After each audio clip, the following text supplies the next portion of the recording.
Hi, Eric here from Socially Awkward Studios and Her Majesty's Secret Podcast. We hope you're going to enjoy this Four-Eyed Radio presentation. For more shows and podcasts, visit foureyedradio.com. While you're at it, why don't you visit hermajestiespod.com/contest and enter the 007 Holiday Returns Contest. That's right, we all get presents we just don't want. We want to take them back. Well, that happens with movies too. And there's always something you want to take back from a Bond movie. Just one little thing that you would change if you could. Tell us all about it and win some fabulous 007 prizes right from the Four-Eyed Radio Network. Go to hermajestiespod.com/contest for all the details.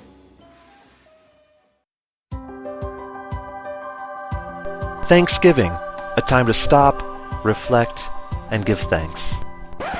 Sorry, pal. Thanksgiving is over. Coming Saturday, November 29th. What is that? A monster turkey? Zach, AP, let's Ranger up! Ranger Command faces a new, powerful foe. And help comes from an unlikely source. Hey guys, look over there! Another ranger? But whose side is he on? Alright, now it's my turn! Who is this new ranger? Will this new ranger's help be enough? Or will they need more? Find out on the next episode of Ranger Command Power Hour on rangercommand.com and the Four-Eyed Radio Network. This is Rich from My Take Radio. This is Ceremony. This is Nadia Sonica. This is Brimstone. This is Marie Doll. And you are listening to Straight Out of Austin.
Straight Outta Austin. We got a full house.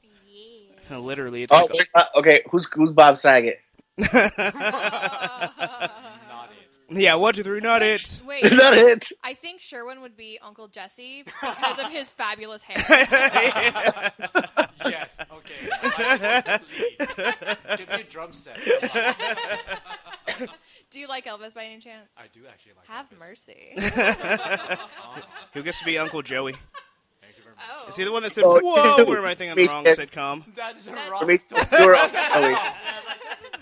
of Joey. That's another Joey. Blossom. Oh, Blossom. That was a good show. Whoa. Cut it out. No joke. My That's ringtone so rude.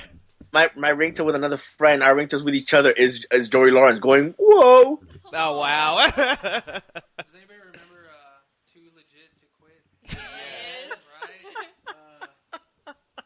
I remember now that you've dragged it out of my subconscious. Thanks for that. Yeah, right. Where I left it to die. Thank you, 90s. Thank you. Yeah, right.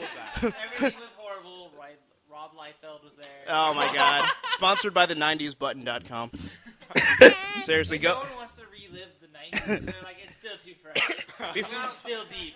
Dude, before I heard of the website, the 90s button, I was like, I remember the 90s being pretty cool. And then all it is music videos from the 90s. I'm like, wow, the 90s was terrible. You know? It wasn't just for comics. Yeah, oh God, yeah, right, RP. Speaking of comics, I had a really cool idea for like a comic related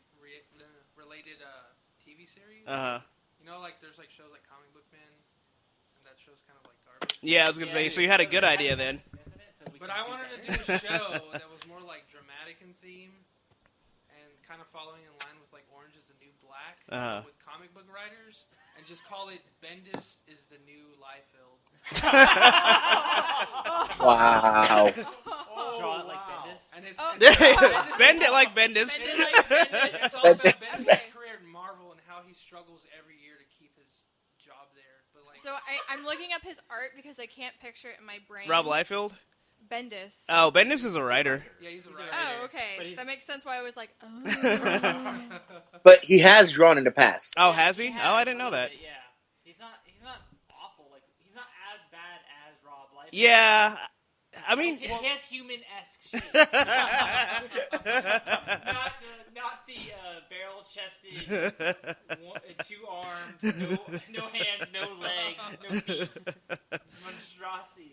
Yeah. Pouches, so many pouches. Pouches wherever pouches can go. Yeah, no, right. Pouches inside pouches. Pouches you didn't even know pouches could go Inception. there. Yeah, it's a pouch within a pouch. Oh, man. All those, like, one pouch is just Tic Tacs, another one is just, like, gum. And it's, like getting into the really weird stuff, like, little children toys. It's creepy. I don't think he has, like, assorted spices. Like, really, it's like if he ever has, like, a... Spice Rack! I knew where that was going. Oh, wow. Okay, for those that cannot see us, we both shimmied as we shouted Spice Rack. Oh, man. Shout-outs to Bob's Burgers. Why are you superpowers when you can use spices? What? Why are you superpowers when you can use spices? Oh, yeah, you get just, like, you're fighting crime, and you just throw spices in their face. I'm like, this doesn't... Paprika! That's cumin, bitch! It smells so good, I'm distracted. Oh, God. Is that a... Paprika's in my eye. Paprika's in my eye. I'm allergic to paprika! I think I just snorted a coriander seed. And this wasn't the first time that's happened.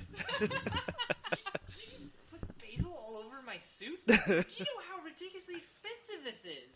There's that basil inside of it. I'm handing you the dry cleaning bill. Yeah, right. Like, you're rude.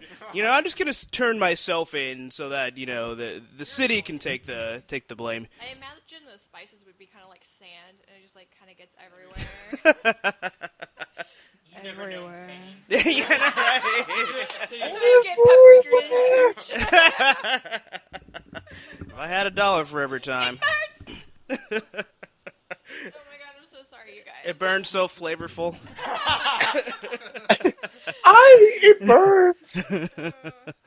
Well, for those who don't know, which if you're listening, I'm sure you do know, but I'm Prometheus, and we're joined here by very special guests and very special guests.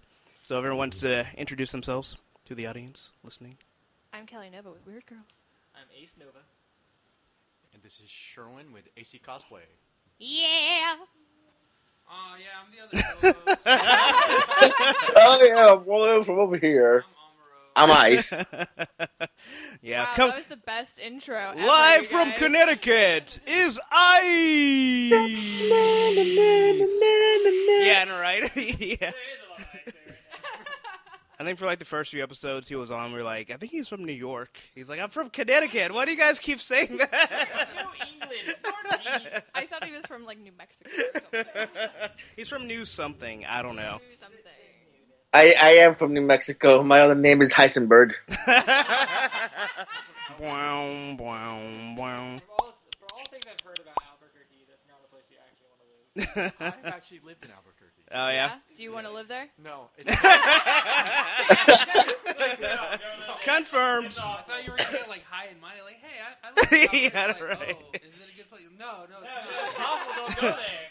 No. You can see all that sweat just like falling. I have had Albuquerque explained to me this way. You do not go there to start anything. You go there to die.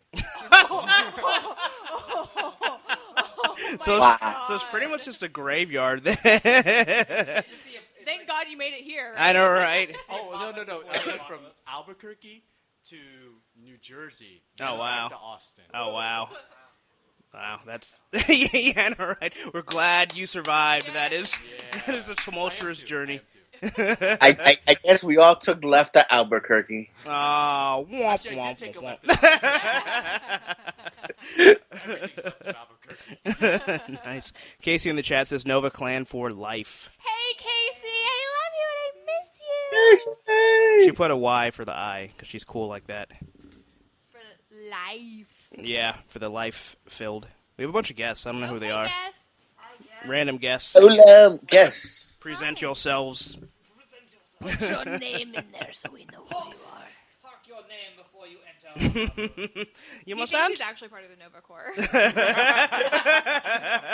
was thinking about we should actually like start a page, start adding people, like cool people to like the Nova Corps. The Nova Corps, like recruit for the Nova Corps. Really cool. Like, Can we have a Yeah. better air fleet than the Nova Corps? Okay. if your defense strategy is just physically pushing them back like bouncers at a club, you might be an idiot. They're literally like it literally reminds me of like with activists when they're like, don't cut down this tree, let's link arms. Like that was the pinnacle.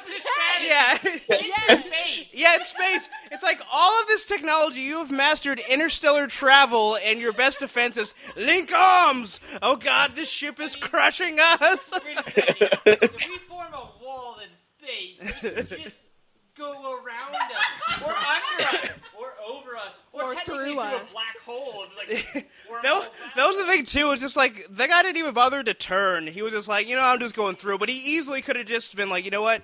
I'm gonna turn a little bit and not even have to deal with this wall. He's like, Yeah, the other thing is though, all he needed to do was be on the planet himself. So why stay on the ship until you get to the planet? Just like beam yourself out or something. he should have just shot like from like a solar system away, like an escape pod, like extreme velocities, and like just landed on the planet before anyone knew where he was.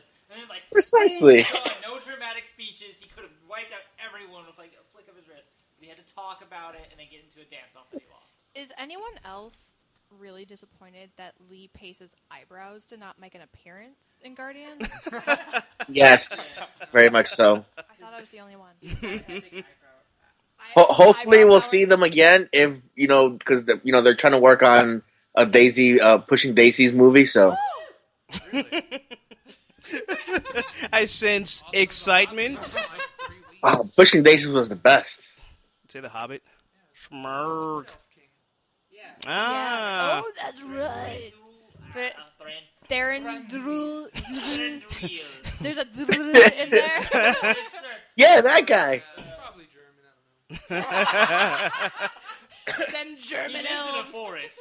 9 L's. Is it the Ardennes? It's probably the Ardennes. It's too thick for anyone to move an army through there. That's it. And then everyone just like burst through it like nothing. Oh man. Yeah. So I was mentioning about tangents. So yeah, no, right for the It's next like you 5 knew the seconds. future. So yes, we're here with the man behind Avarice Conspiracy. So what is the significance of the name? Okay, it is slightly ridiculous. Is it because you want all the pictures? Okay, so when I moved to Colorado, I didn't have a job. So Nice. Yeah. Yeah. I moved to Colorado and didn't have a job. I moved to a place. So basically, I did nothing but play my guitar all day while I searched for jobs. Nice. Huh? That's not cool. Yeah, that's all I did. And then so I said, oh, well, hey, maybe I should go and try out for a band. Yeah, okay, let's do that. Hey, there's this thing called MySpace. Oh, 4 out wow. of 40 for MySpace. Sorry, JT, I'm bringing it back. Playlist on there. So I made this MySpace page to have my music on so I can just toss it out to people. That's a great to, idea. See what I do and get through auditions that way easier. So I don't waste my time, they don't waste my time, and I don't waste their time. Right. And I was like, oh, what kind of stupid name? I'm not going to just put like my name on there. What kind of stupid... hey, what's this thing? Avarice. All right, that sounds cool. And I looked it up. Oh, it means greed. Hey, let's be all socialists and stuff. And so it's basically the greed conspiracy, I like all it. special. And I've kept that name for, what, 5, 6 years now? Oh, wow. So that's how Avarice Conspiracy came about. I switched over when I joined Facebook so that I can play the D&D little game. That's the only thing that I wanted to do on Facebook. That's adorable. Because I missed playing D&D. Oh, wow. Because I had no one to play D&D Yeah. Colorado, D&D hasn't reached Colorado yet? No, I have friends. So it went from... Well, everyone's snowed in, so... Avarice went from your name for your music into photography. Yep.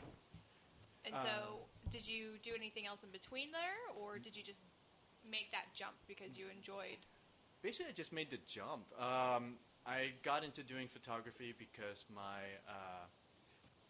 ex, her mother, wanted to do this chandelier business.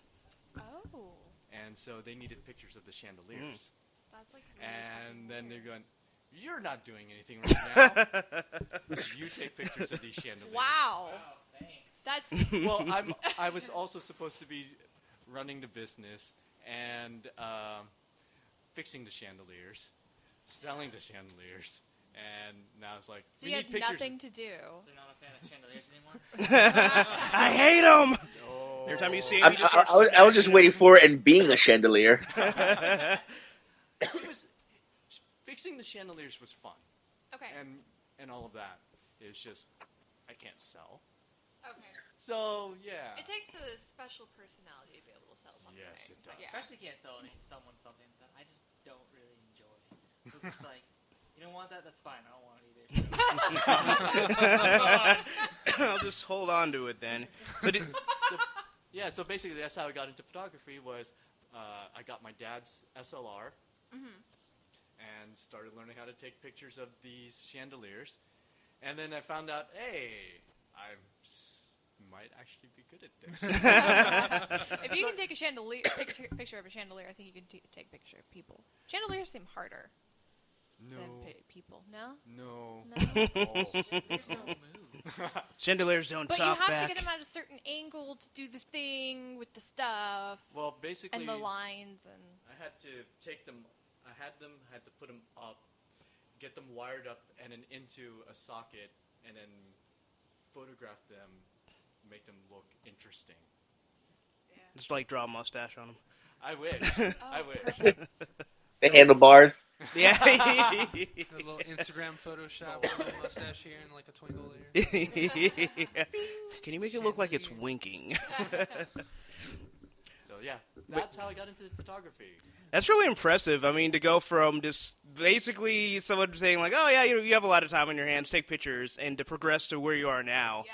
You know, I was flipping through some of your photos earlier, and they're really impressive. It looks like, because my question was going to be, before you told that story, was like, so what's your background in photography? Because it looks like, you actually had some formal training. No. No formal training at all. Really? I really learned everything by myself. Shit, dude, Oh, wow. you have a natural talent. Thank you. Yes. Yeah.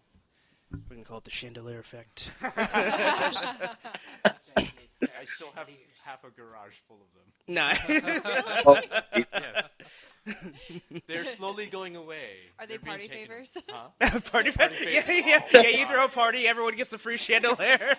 You get a chandelier. You get a chandelier. Everybody gets a chandelier. I think my ex's mother-in-law might shoot me. Maybe. Just a little. Not a chandelier cult anywhere. Yeah, right, yeah. Chandelier cannons. Yeah, you want it? Boom! You have to run and catch it. No one would ever see that coming, though. What is that a chandelier? Yeah, right. Yeah. He's ironically survived by a chandelier. It's so pretty. Yeah. You're like transfixed by it. This is really gonna hurt, but it's so beautiful. But, yeah, so I was looking through some of your photos again, and you seem to be lying on the floor a lot. So is that part of your process, or is it just really comfortable to be down there? I figured out a way how to, lie down on the job and still get paid for it. Oh. Awesome. That's amazing. That's. I think that's the inspiration for what everyone aspires to. Yeah. No, it's actually the angle that I really like to do. Oh. It makes the subject look larger than life, instantly epic looking. And my favorite framing is actually cinema, 16 by 9.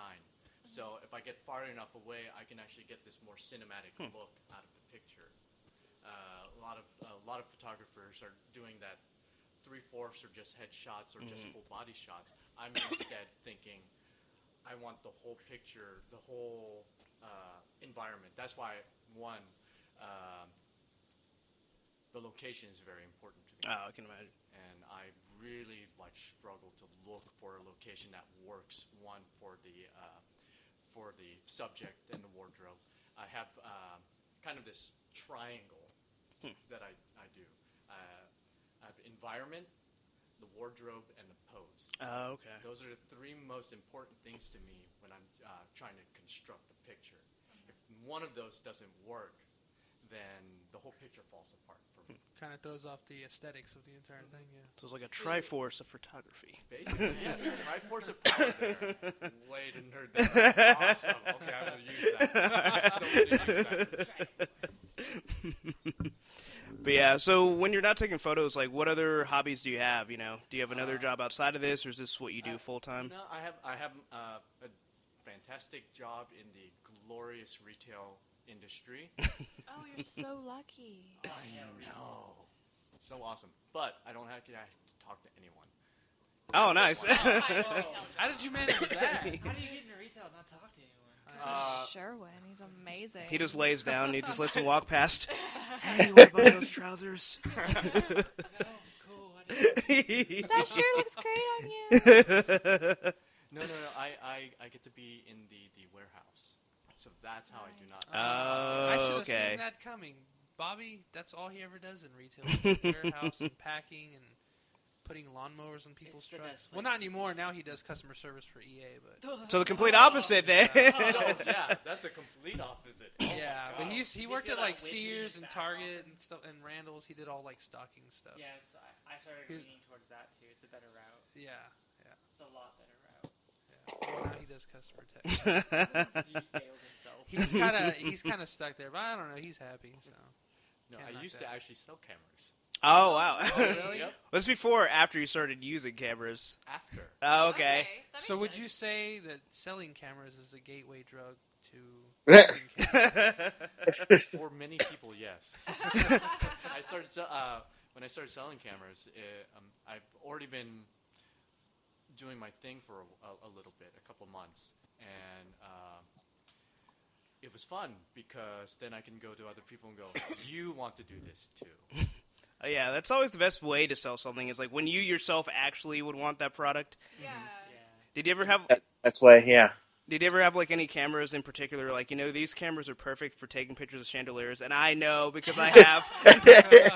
I've actually in the store that I work at is a weird store because of the sheer fact that my store outsells every other store in the city as far as cameras go.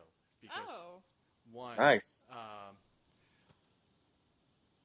When I was still in that department, almost everyone was a photographer. Oh, yeah, that makes a big difference. And so we were able to actually tell people, this is what you should use. This is how this is supposed to be used. This is what you need. So we all knew what we were talking about. It's and easy to sell something if you know where you're normal. Yeah, it does help. You're like, I don't know. Hit this button. Yeah, Knock yourself out. Those people come back to you when they need like accessories and stuff like that. So you're bringing revenue back essentially. I've actually had people just come back for me. Oh wow. Yeah. Yeah, I can see that if you're like a wealth of knowledge, they're like, all right, I don't know what to do, but you do. Help me.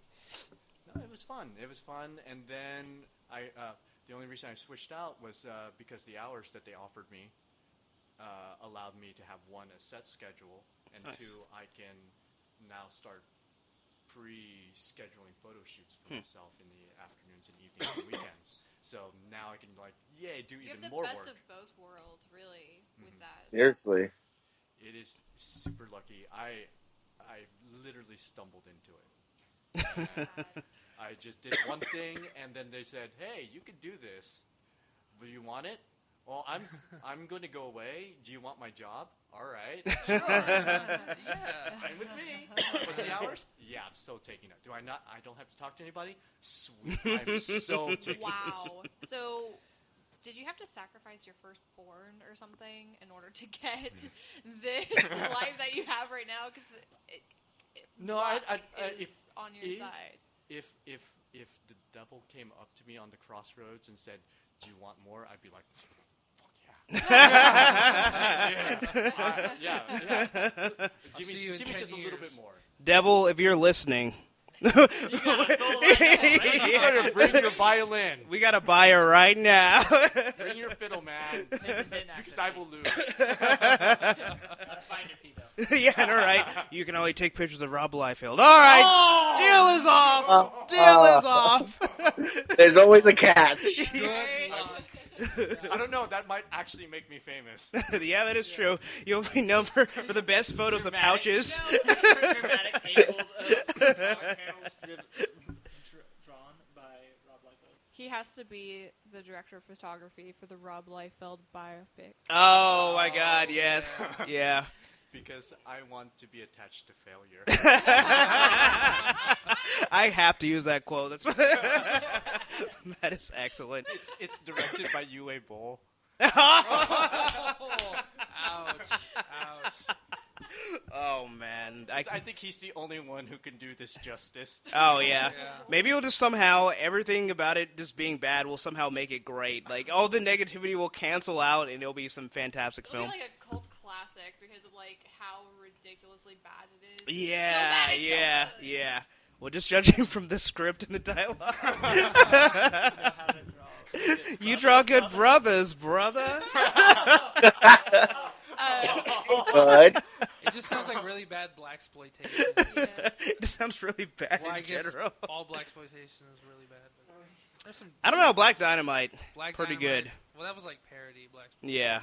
Prometheus was giving us a reading last time of the script. Yeah, Rob Liefeld actually wants to film a origin of image, and he tweeted some of his the pages of his script. So I was reading through my favorite part. Him meeting Eazy-E for the first Yeah, time. gangster rapper Eazy-E. Yes, I remember that. Oh yeah. I remember that. Okay. So actually, I want to actually film it. So I'm gonna work on making that happen. I was thinking about it the other day, and I was getting really excited. I just need to find a way to get a Jerry curl, and we'll make it work. We can probably find you a wig. Yeah. Let's go to Wig the bazaar. Bazaar backstage. Okay, yeah, costumes by Kelly Nova, perfect. Yeah, come on, costume Oh design my right God. there. We need to contact the guy from the European Space Association and get that fucking shirt from him. Yeah. And then Oh, Rob Liefeld Oh, my will wear God. that He has to be glorious endearing. mess. He's got to be endearing. So Yeah, that's the best way to do it. exactly. Oh man. He's like, I want a shirt that's out of this world. Just Head of tweet the him. Space Organization of Europe, and it's like, that's the shirt I'm gonna wear. You said you're back 3 decades, sir. There's just like planets everywhere. Like, okay, cool. But Yeah. Like, it's just like seems so pedestrian of you. Like, you're leading. You landed a comet. You landed a comet. Good job. That'd be even more impressive. You probed a comet. Maybe that's why he was feeling all frisky. They got you probing. Yeah, he was like, I'm sorry, when you probe a comet, this is what happened. I apologize, I was caught up in the moment. This is not what I meant. Anything. Anything. Excuse me, did you land a probe on a comet? I don't think so. Shut your fucking mouth, okay? Yeah. You Drop wouldn't mic. even know how to do the math, to be fair. I'm sorry, we went on a tangent. I'm sorry. So cosplay. So your photos are. Avarice. So a lot of your photos, you seem primarily focused on cosplay. So is that something you do intentionally, or do cosplayers come up to you wanting their photos taken? Okay, how I got into cosplay photography is really funny. Do tell. Yeah. One day, when I was on the Sci-Fi Channel, this show came on. Oh, I just heard that. Oh, At this jeez. time, I was teaching myself how to do fashion photography. And I needed models. And I saw this show called Heroes of Cosplay. And then there were these pictures. I'm going, hey, those are people who might pose for me and not look at me weird. All right. That was the perfect pair. Best thought process ever. That's actually just kind of true. If you had a video on Kelly right now while he was explaining that, you would have a subtitle right there and it says "screaming internally" right under Kelly's face. A little bit. But at first it was like, oh my god, what the fuck? Yeah, it's like Heroes of Cosplay. I could already see the rage building. Yes. Yeah, I felt it all the way over here. Ice was melting from the... It's interstate. Oh, this guy. Now, the whole serendipity of it all was the next week, I was headed up to PAX Prime. Really? And I decided to bring my camera and do cosplay photography for the first time. Oh, wow. So that is how I got into cosplay photography, was that. Very cool. How long ago was that? Last year. Oh, wow. What? You've only been Wow, doing only a cosplay? year? Yeah, because... You make me feel really lazy. Yeah, right. Now we can say it's actually worth existing. That makes me angry. It's like, what good thing does that justify the torrential downpour of hell?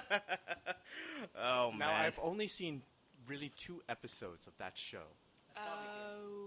Kelly's like, too many. Table flip. I only saw 15 minutes of one, and I was like, no, never mind. And the only reason I went down to Anime Matsuri this year was because of Heroes of Cosplay. Okay. And since I went to Anime Matsuri, that's where I met a whole bunch of cosplayers and photographers, and that's really where I say I got my start. Okay. So Cool. So Heroes of Cosplay is not all bad, right, Kelly? Sure. We'll see. Sharpens her knife. Yes, So that's what, right. Amazing. What decided to make you stay into like the cosplay niche? I got good at it. It's always a good reason. Yeah. See, I'm pretty awesome at this. I think I'll keep doing it. It's fun. It's fun. Too many of my friends I have now are a lot of them are cosplayers, and I talk to them a lot. I hang out with them. It's enjoyable. I get to do things that a year or 2 ago I thought I would never do. I thought I would never take these pictures, and I thought I would never have like a fan site that has tons of people who are looking at my stuff. Yeah. You have over 700 likes on your It's page, crazy. And That's it's crazy to amazing. me. Yeah, that's really impressive. Well, and now we're featuring his work on the Weird Girls website. Oh, okay. And so we'll be doing, is it bi-weekly features on cosplayers. I'm so excited. I think everyone is excited for that. Plug. Yeah. It's just like, yes! Yeah. Everyone's excited for that. Well, because your work is gorgeous, Oh, and thank we you. love sharing it with people, and we love sharing awesome cosplays. And I think that sums up how everybody feels. I don't even know what to say. I'm just excited. It's like just Homer looking at a donut. yes, that's exactly how. Every time you come out with a new picture, I'm just like, Someone dab the drool off of my face, please. I have so many pictures I need to be working on. It's ridiculous. Yeah. I could probably do a new picture every day for the rest of the year and still have more for next year. Oh, wow. Wow. I have my one upcoming project is Dragon Ball Z. Oh, nice.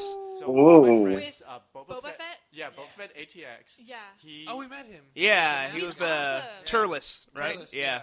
He and his group want me to help them recreate basically Dragon Ball Z. That is Oh so my cool. God, that's gonna be amazing. So I have to Yeah. go find a place that looks like the anime. Yeah, somewhere between here and El Paso, I'm sure you can find some Yeah. definite. Bases out there that might Yeah. Road Yeah. trip. So it's like, yay. But Please tell me that you're gonna get his corgi in the little armor. Of because course. it's fucking adorable. did you see his new build for his corgi? The astronaut? Oh, wow. No. It's I'm adorable. It's flippin' adorable. Oh, I man. mean, y'all should all go look up Boba Fett ATX because he's amazing. and Yes. he makes really amazing Saiyan armor. Yeah, him and a whole bunch of their crew is going to be at IkiCon this year. Oh, okay. As a Saiyan team. Nice. That's cool. Also, there's going to be a G Gundam cosplay group going. Amuro just threw his phone. Yeah. But I'll have to admit, Is he having a seizure right now? Yes, we need to get him a wet nap so he can. Okay, so this corgi is dressed as a spaceship. Oh wow! And it's what? I said I ship it, and I stopped and I'm probably gonna. If That's if awesome. I'm able to go, oh, that's awesome. I have to send that to Heebs. If I go, I'll It's probably out of this world. the crap of whoever's going to be cosplaying as Domon, because I'm just going to be following him all day, saying, "This hand of mine is burning red." I think I really want to know, like, is that the best translation of that line? I don't know. It's just like watching his- it on in the English dubs. It was just like so epic. I don't know what he was saying. It was just. It epic. sounded like he had like some condition of his hand. Yeah. And that he was shoving it into people's private places. What? Whoa. Burning hand. What Because his special move was his fist would light up. There was burning finger, and then it turned to burning hand. finger wasn't much better. Yeah, either. I know it You was. know, like I'm just like, is this the best translation? Does this have another connotation that maybe I'm misconstruing?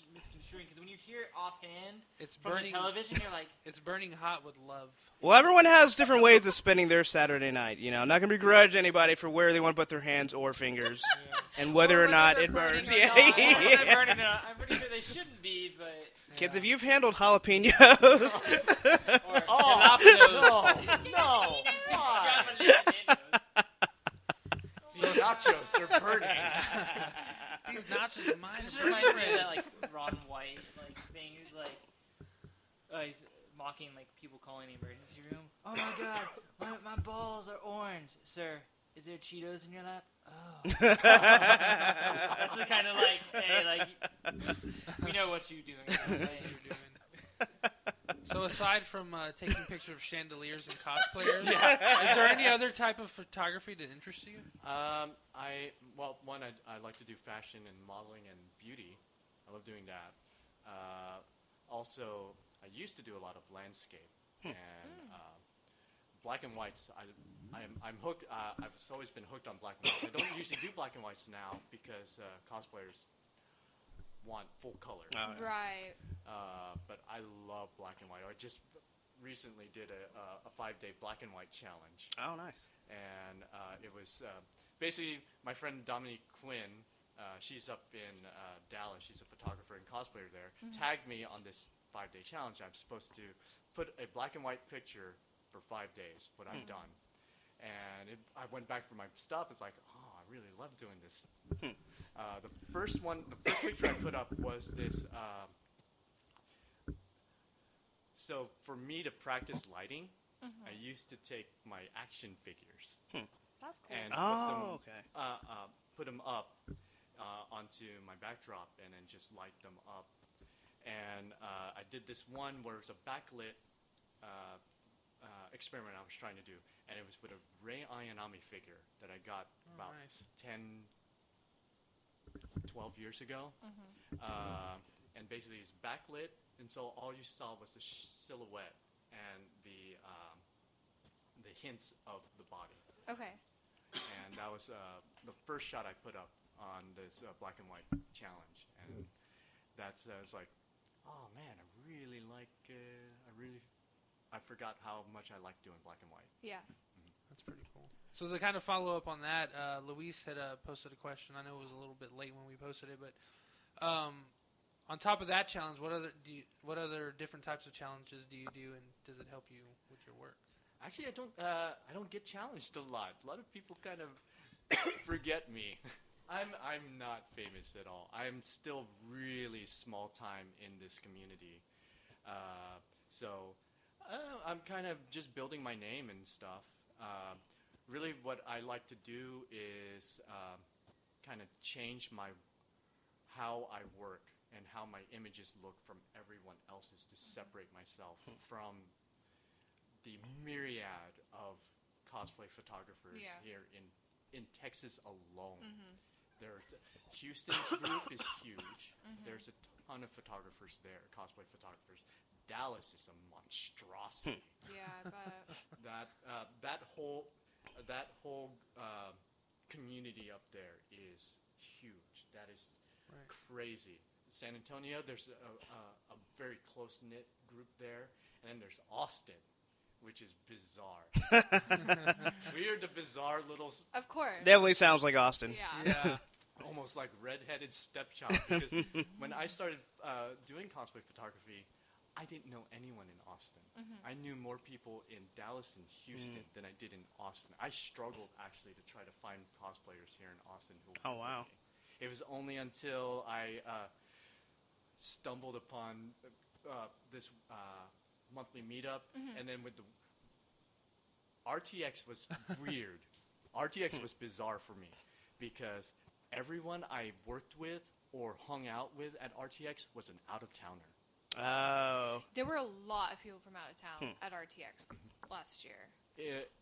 They were all like, oh, yeah. Like when we went to go up to Dave & Buster's, they were giving me directions to Dave & Buster's. I was like, bruh. I live here. I know where that is. I know Dave and Buster, all right? They're like this. We're bros. I went there as a kid.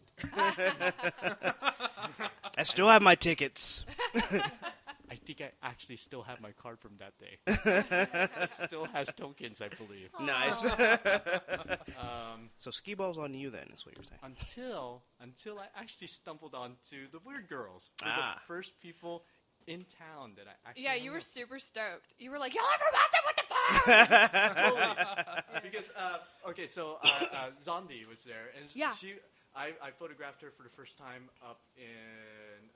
South by Southwest Gaming Festival. Yes, when she won the cosplay contest there. Yeah. Because when I saw her in that Gears of War armor, I just went... Oh. Her Sophia is gorgeous.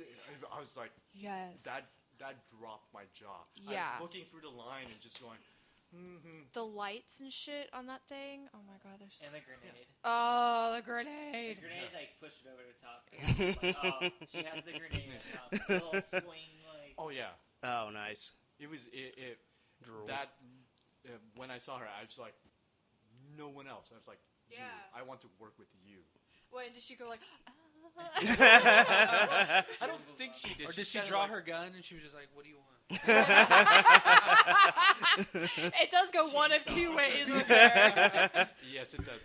Hopefully I didn't come out as extra creepy. I want to work with you. Were you raised by a fuscus? It's pronounced fuckus. When I actually started in doing the cosplay photography thing, that was my one fear was, do I come off as creepy? And it's like, hi, can I photograph you? I don't know. Cosplayers get that a lot, though. So, I don't know. As a cosplayer, I kind of judge by how I feel with the initial impression, and if like that person's creeping me out, I'm just like, maybe not. With that voice. It's definitely hard to gauge. There was like that one, I think we talked about it before, but there was that one couple we had asked. I forgot what they dressed up as. And it was like Goku and someone else. And they were like, yeah, $50 each, and you can take however many pictures you want. And we were like, oh, Wizard World, yeah. They're like, yeah. It's like if you're gonna pay, and they were just like walking around the convention floor, and they're like, you can either give us some cool stuff or money. And I was like, all right, swag or money. That's what they said. And then there was another girl. It was like the last day at the end, and she was Tomb Raider. She looked really cool. It was like the classic blue top and the shorts. And we're like, hey, can we take a picture of you? We said Laura, whatever, and she looked pissed that we had even asked. She was like, yeah, I guess. And she just like posed, and I was like... She just looked like... We have the picture up. She looks. Like, I looked at it, and I was like, I don't want to keep this. She looks totally disinterested, just like, oh, God, why do you want to take my picture? Like, she had like that attitude. Then say no. Yeah. Like, what the fuck? Wow, that's really shitty, dude. I've actually never run across that. It doesn't happen very often. Like, we'll maybe find, like, one at a convention, one or two, where, I mean, someone will just say no, and, like, that's cool. But, like, that's the first time we've ever had, like, attitude, where it's like, You have to pay me. Like, because there was even, like, professional cosplayers there. There were at least two. And we one accidentally ran into the guy, the Gambit guy. Oh, yeah. Spencer Doe. Yeah, Spencer Doe, yeah. Yeah, and he was totally cool. And Prometheus was like, I think that was Spencer Doe. I was like, I don't know what he looks like because I only remember seeing his Batman, like his chin, you know. And then he was looking at his Facebook page on his phone and was like, "That's Spencer Doe. This is the picture." And we're like, "Oh my god, let's go!" And we couldn't find him. Like we backtracked. And we couldn't. Like Gambit disappeared on us. Mon ami. You missed him and Lindsay Elaine's Aquaman. Yeah, and I was looking for him. I saw the pictures afterwards, but I couldn't find him. Because after I saw him that day, I posted on his Facebook page. I'm like, "Are you going to be there the next day?" He's like, "I'm going as the king."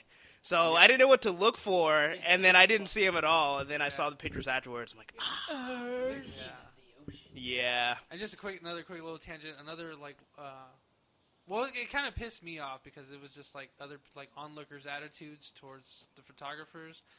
And you know, it's just like how they felt towards me because that wasn't the way what we were doing. But there was a girl dressed up as Power Girl. You know, she's busty, obviously. And we were the first ones to ask. And we were like, hey, can we take a picture of you? And she was like, yeah, sure, cool. She was like cool with it, and she did the pose and everything. Yeah. And we started taking pictures. Well, then all these other dudes like show up with like cell phones, and then this lady behind me, I didn't want to turn around because I just kind of got angry. She's like, creepers much? And I was like, I hope you're not referring to me, you know, like that kind of thing. I could understand like the other dudes, but I didn't want to be roped into that because I actually asked for like consent and stuff. And then other people, you know, they'll put a picture out and then they'll like, hey, let me post for them. Yeah. And that kind of thing happens, but those were like all the weird occurrences just in like 2 days. Well, it is Wizard, so that's not as creepy as what they could have been doing. They could have been doing, yeah. It is like it happens. It happens. Where people will stop you and then like out of the woodwork they come. Yeah. And it's especially if a good a weird combo. People are like, oh my god, that's hilarious. Like, but it happens whether you're dressed sexy or not. Yeah. So I mean, I was involved. Well, I wouldn't say she was just sexy. She's I think Power Girl. It's a circumstance thing. But she's kind of fetishized a little bit. Yeah. But Power Girl's also kind of fucking awesome. So Power Girl. Yeah. I just didn't look at her outfit and was thinking like, oh yeah, that's like, you know, it's like super tight. You saw it as the costume. I like Power Girl. There's nothing wrong with that. Well, because there'll be girls dressed up as Power Girl and they kind of do the back end a little more like thongish. Yeah. You know, where they do stuff like that. Like, okay, they're going for the sexy look, but this girl was like full on unitard. Yeah. You know. See, that's cool. You don't need to do anything extra to Power Girls. Yeah. Okay. Yeah. I know her. Oh, okay. Power Girl's pretty close enough. Yeah. So on to the questions. As far as you know, setting up photo shoots and stuff, you say you do them ahead of time, but how important is it for you to control a photo shoot? Very important. Okay. This is why I don't do hallway shots anymore. Oh, okay. I take everyone kind of away from the con, or at least away from the crowds, because I can get a better picture that way. I can control my lighting better. I can make something instead of just that quick shot. I can create something instead. And this is going more towards I want to separate myself out from the rest of the crowd. I want to take my time and craft this. I don't want to put out just some quick shot. I want to put out something that my main goal is for people to stop and look. You know, you go scrolling through your Facebook, blah, blah, blah, blah, blah, blah, blah, blah, blah, and then you see that picture, you just go, oh, this is neat. I want to look at this more. Damn time. Yeah. I have a good example of that. I was scrolling through and saw the photo you did with Danny Danger, where she has the box of comics. And I didn't even Wonder Woman bombshell stuff. Yeah, and I didn't even because you know she just had made that her profile picture, and I didn't realize it was one of yours until I was going through earlier and seeing your photos. I'm like, that's where that came from, because I just remember seeing it. I was like, wow, this is a really awesome photo. Yeah. And it was definitely one of those like you're scrolling, you're like da da da da da news, blah blah blah. Whoa, that's really awesome. Yeah. No, that was a fun shoot. That was actually a really fun shoot. I enjoyed it a lot. But yeah, for me, creating the picture is very important.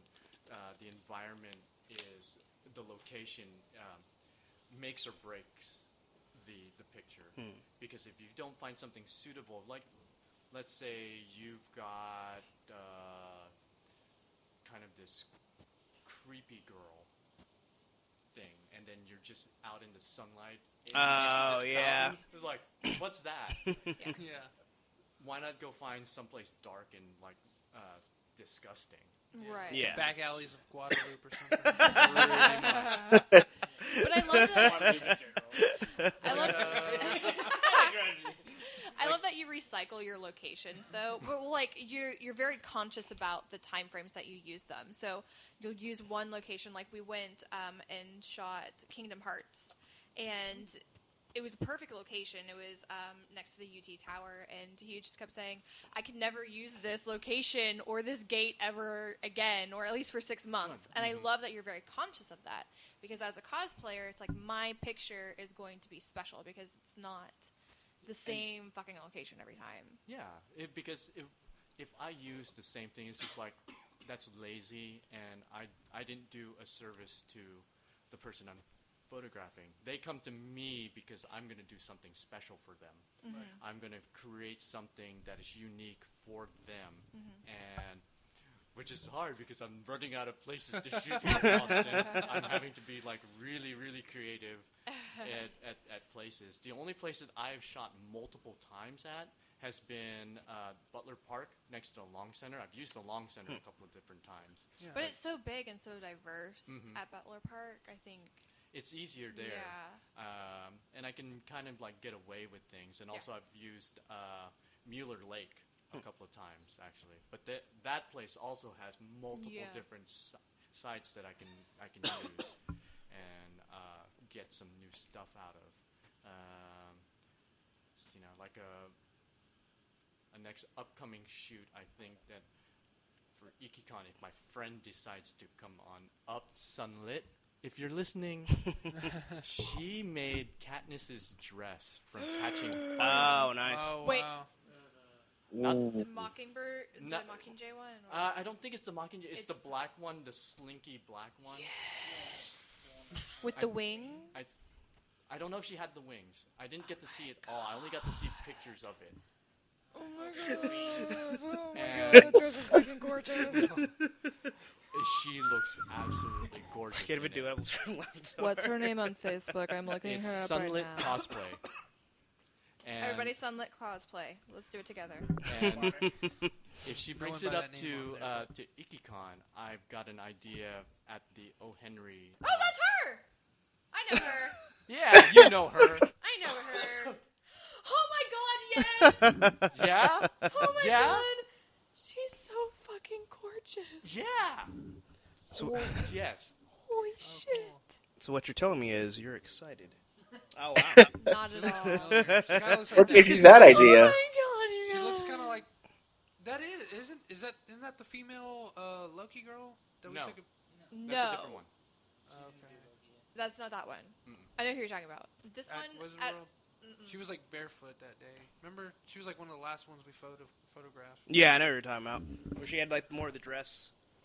Yeah. I thought she was supposed to be a Game of Thrones character, and she was like, "I'm Loki," and I was like, "Oh." Did y'all go to RTX last year? No, sadly not. Freaking work. Stupid. Yeah, work. that's her. Yeah, the character that The guy from Ruby. It's from Ruby, but I think. Oh, okay. Her Torchwick is awesome. Her Torchwick After I is saw absolutely Torchwick, awesome. I was like, oh, that's what's going on. I thought it was Clockwork Orange. Like, this is a strange convention for Clockwork Orange. Yeah, I thought it was really weird. I was like, Oh, that Mystique is amazing. Yes, yes, she is awesome. You should see her Haseo from Dot Hack. Her Haseo is amazing looking.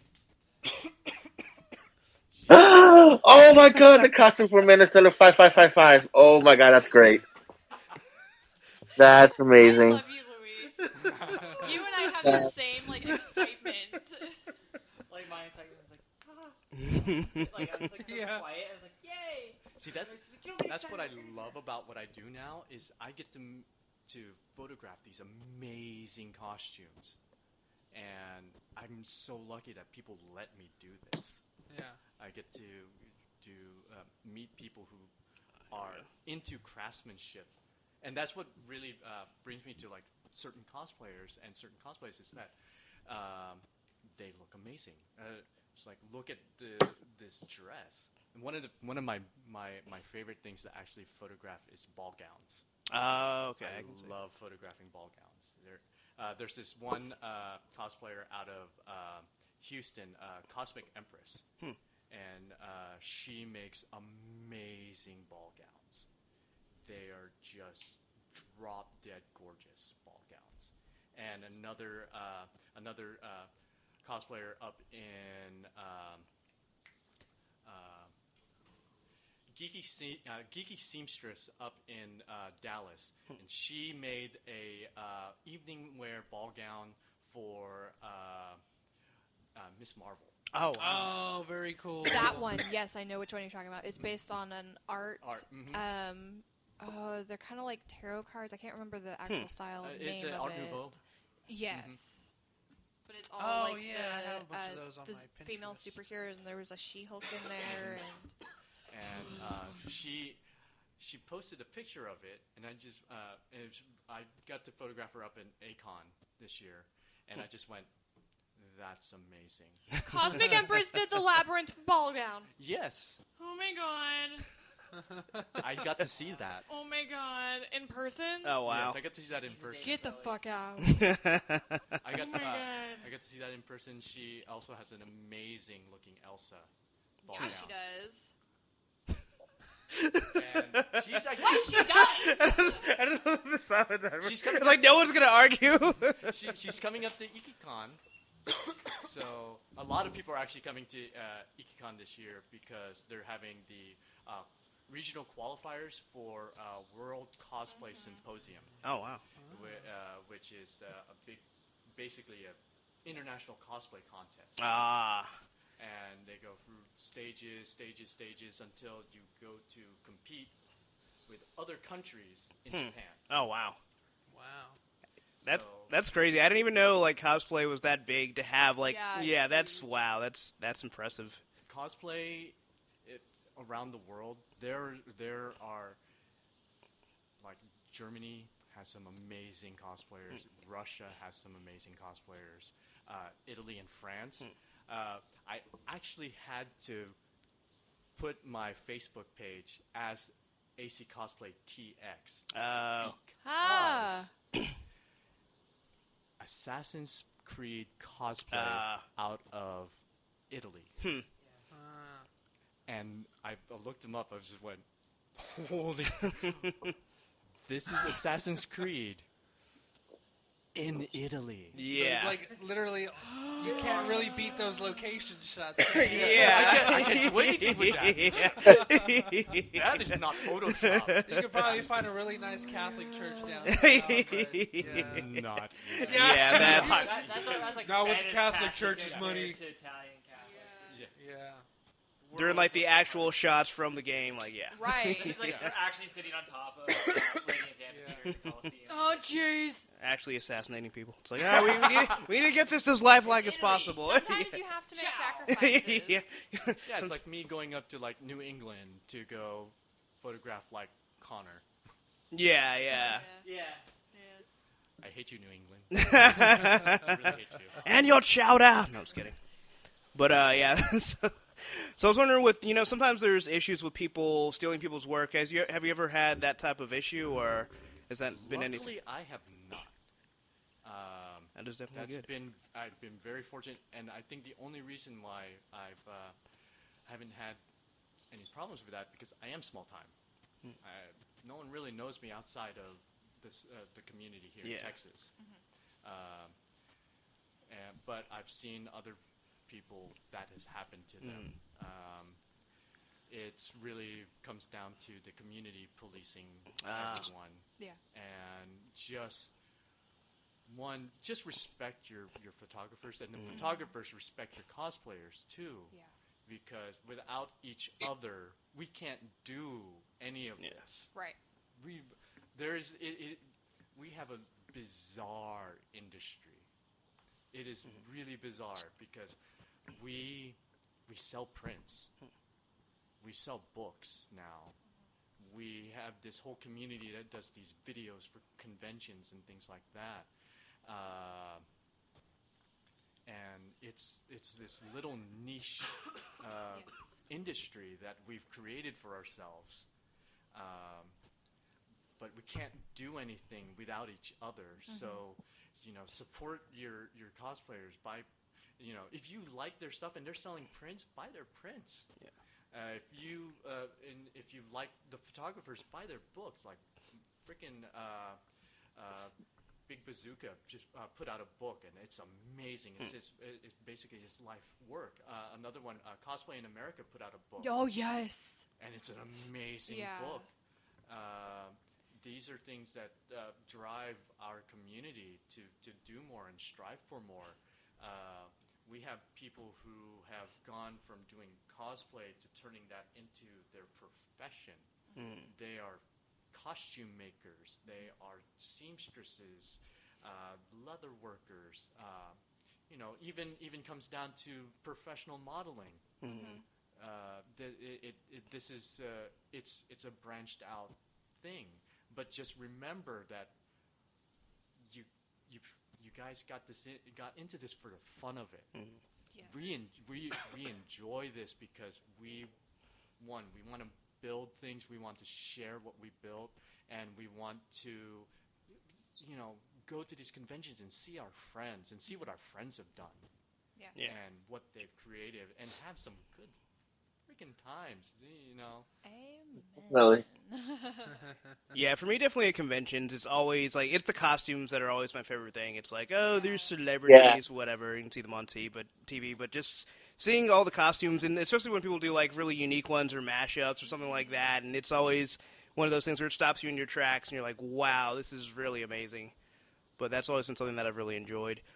It's definitely one of the parts. I think there was a whole controversy where like an artist's wife was blaming cosplayers for them losing money. Yeah. And I think they get it twisted that, and I don't want to make this too big of a thing because I don't want to take away from the interview, but for me, and I feel like the sentiment's shared with a lot of the majority of people that attend conventions. It's just that you go there, I go there like day one to go find deals for comics and stuff. So like this year I got like Akira and a couple of other really cool first volumes. And I spent all my money, like $80 in one day. I was like, it's not going to get better than this because there's no Sunday. There's no one that's going to be trying to make a clearance. Right. Saturday's going to be the last day, and that's where everyone's going to make their money. So there's not going to be that liquidation sale the day after. Yeah. So, I was just like, Thursday is going to be the best I'm going to get. So Friday and Saturday, and then the rest of Thursday I spent just talking to local artists and stuff like that, and then just, doing the card swap, and then just setting up interviews for the future. And then Saturday and Sunday was kind of a little bit more of that, but then most of it was just going to a panel and just taking pictures of cosplayers and getting to meet cool new people. Mm-hmm. And I think first and foremost, that's really what it's all about, is just meeting cool new people and maybe meeting that one dude for me that really enjoys anime. I didn't meet one this year, but it's cool. Oh, there's always next year. No, definitely for me, after I've met a whole bunch of people, my convention life has gotten so much better. Yeah. The way you experience it? Basically, the amount of fun, enjoyment I actually have. Like last year I went to IkiCon, and it was the saddest thing for me. Because all I did was walk around this joint. By yourself? By myself. Because I didn't know anybody. Yeah. I met another photographer there, cosplay photography, up in Dallas, and he commented that I basically had the same setup as he did, and he thought that he was the only one who did this setup. I actually took this setup from a wedding photographer I met in Halloween that year, who did this setup. Oh wow! And the setup I used basically is a light on a light pole with a remote. Yep. And it's easy, It's quick. classic wedding photography. Yep. Yeah. It's easy, quick. I get control my lighting. I get the lighting that I want. I don't have to fight the horrible lighting in the hotel or convention hall or whatever. Right. I can create something. Yeah. But yeah, basically, I walked around this convention for 8 hours and just went, "Hi, can I take your picture? Hi, can I take your picture? Hi, can I take your picture? Let's go swing this foam bat for about an hour. Hi, can I take your picture?" while my hands are shaking. "Hi, can I take your picture?" That was my convention life before I went to Matsuri. Actually, that's my convention life before. South by Southwest gaming festival was where I met another photographer and cosplayer, Doug Finn. And we hit it off, and she asked if I was going to Matsuri. I said, yeah, I'm going to Matsuri, because she's based out of Houston. Okay. And she said, "Hey, I'm going to hold a photographer's meetup at Matsuri." It's like, all right, I'm in for this. Let's do this. So that's how I got to meet a whole bunch of different cosplay photographers, and then me going around and just going, "You're amazing looking." When you say it with authority like that, people are just like, "Oh, okay, you can take my picture." Yeah. Absolutely. And then that's basically how that's how I started working in at Matsuri. It was just like, "You're amazing looking." Okay, and I'd walk off. Wait, come back. Yeah, I know, right? Shower me before. Yeah. I need it. I'd find them later, and then go, "All right, I need to take your picture," and then go do something. Nice. Or I'd just go and strike a conversation. And this was hard for me because cannot tell this, but I'm actually really kind of introverted. I don't really talk a lot until I have something I want to say. Okay. I got a confession. Me too. You don't say. Well, you're not alone in that. Three of us in one room alone. I'll talk, just only when I want to. Yeah. So basically, I actually had to create a persona for myself to go through a convention and get to meet people. For me to kind of work my way into that, last year in Halloween, I set up basically a photo booth and just forced myself to take 50 people's photos. Oh, wow. I just went, you, and then started like going, okay, if I like say the character name, they'll start to pay attention. All right. Hey, Iron Man, come on over here. Yeah. Hey, baby doll, come here. Hey, Amelia Earhart. This was an interesting. She was a pedal cab driver. Oh, okay, nice. And she's like, she pulled open her shirt a little bit. Okay. She had this ear prosthetic on her chest. And she's like, "No, it's Amelia Earhart." God damn it. I just went, yeah, that's awesome. All right, stand right here, get on your pedicab. Awesome. All right, let's do this. Let's do this picture. I love Austin so much. Yeah? Yeah. We saw Abe Lincoln pedicab.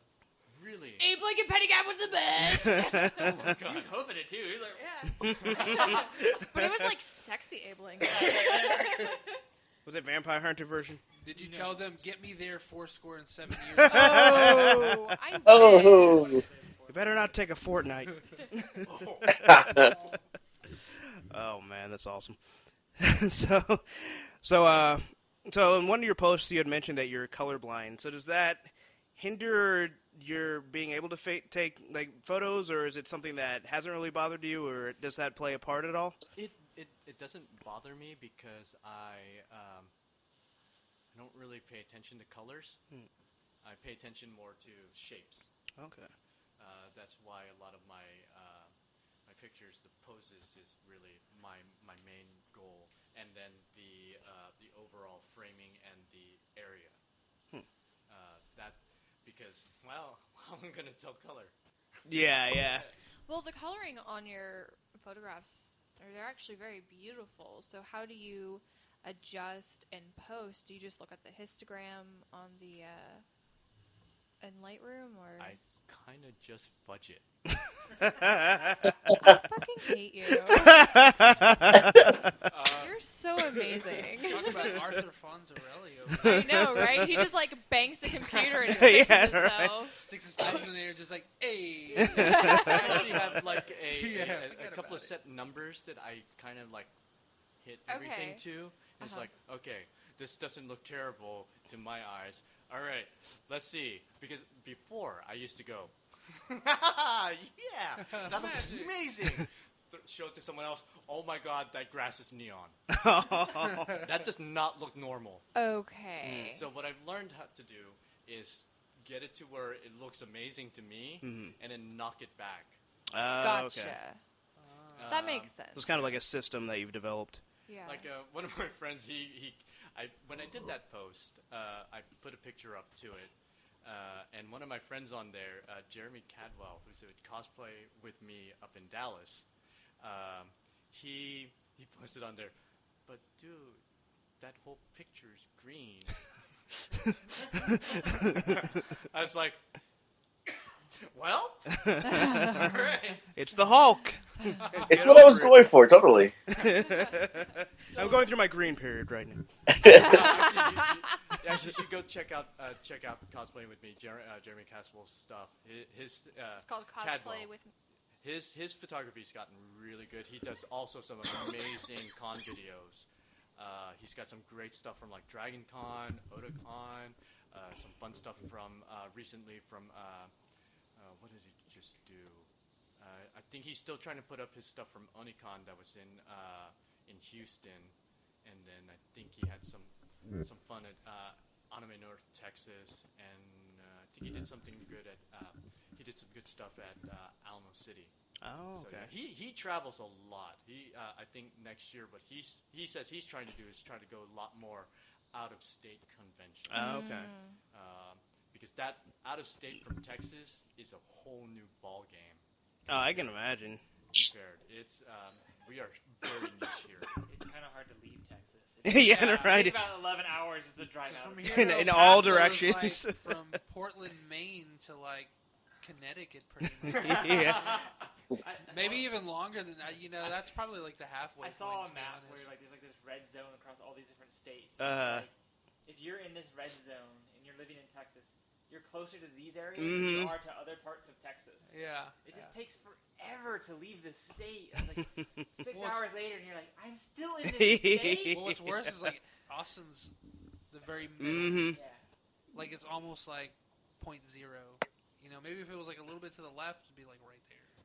It's like the motto should just be get comfortable. You're not going anywhere. Yeah. It's why no one leaves. Look at how many people come to Austin. Yeah, exactly. You think those skulls on the side of the highway are for show? Yeah. Everyone was really coming from outside of Texas, and they just landed in Austin. They're like, it's going to take another 6 hours to leave. I'm just going to stay because this is taking forever. Amarillo and stuff. It's like, this is too far in. So, other than Kelly, who you've worked with, what are some other cosplayers that you've worked with that you really enjoyed working with? Two of my friends in Houston, let's see, Ex-White Russia and Ariath are two of my favorites who I've worked with. They're good friends of mine. You'll see them a lot on my fan page. What are their names? Ariath and Ex-White Russia. Ariath is one of my favorites. She's really cool. She just has this like really like piercing gaze. You know, just something about her eyes where it's just like it really draws your attention. And like it's just something about the colors of the wig she uses. Like her eyes always complement it. I've heard her talk about her contact collection. Yeah. And it's insane. Is it? I don't know. It's like Ayriath.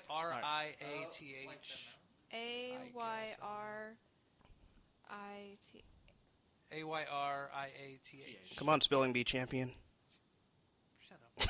The internet is slow. Someone's watching porn right now. Close your tabs. 1, 2, 3, not it. Mobile network. There's one guy that's jamming the whole network. It's not me. But yeah, those are my one of my two favorites. Let's see. Oh, I have a lot of One of my friends here in town, Mika Nicole, I love working with her. Okay. She's got some great stuff. If she finishes her build, it's going to be an awesome picture that's coming up. Nice. Yeah, when she finishes her build. Finish your build. Do it. Finish that now. Do it now. Because I really want to take that picture. So I take it it's a top secret. I don't know, actually. She's shown it a couple of times, and so I don't know if it's actually top secret or not. But it's... What?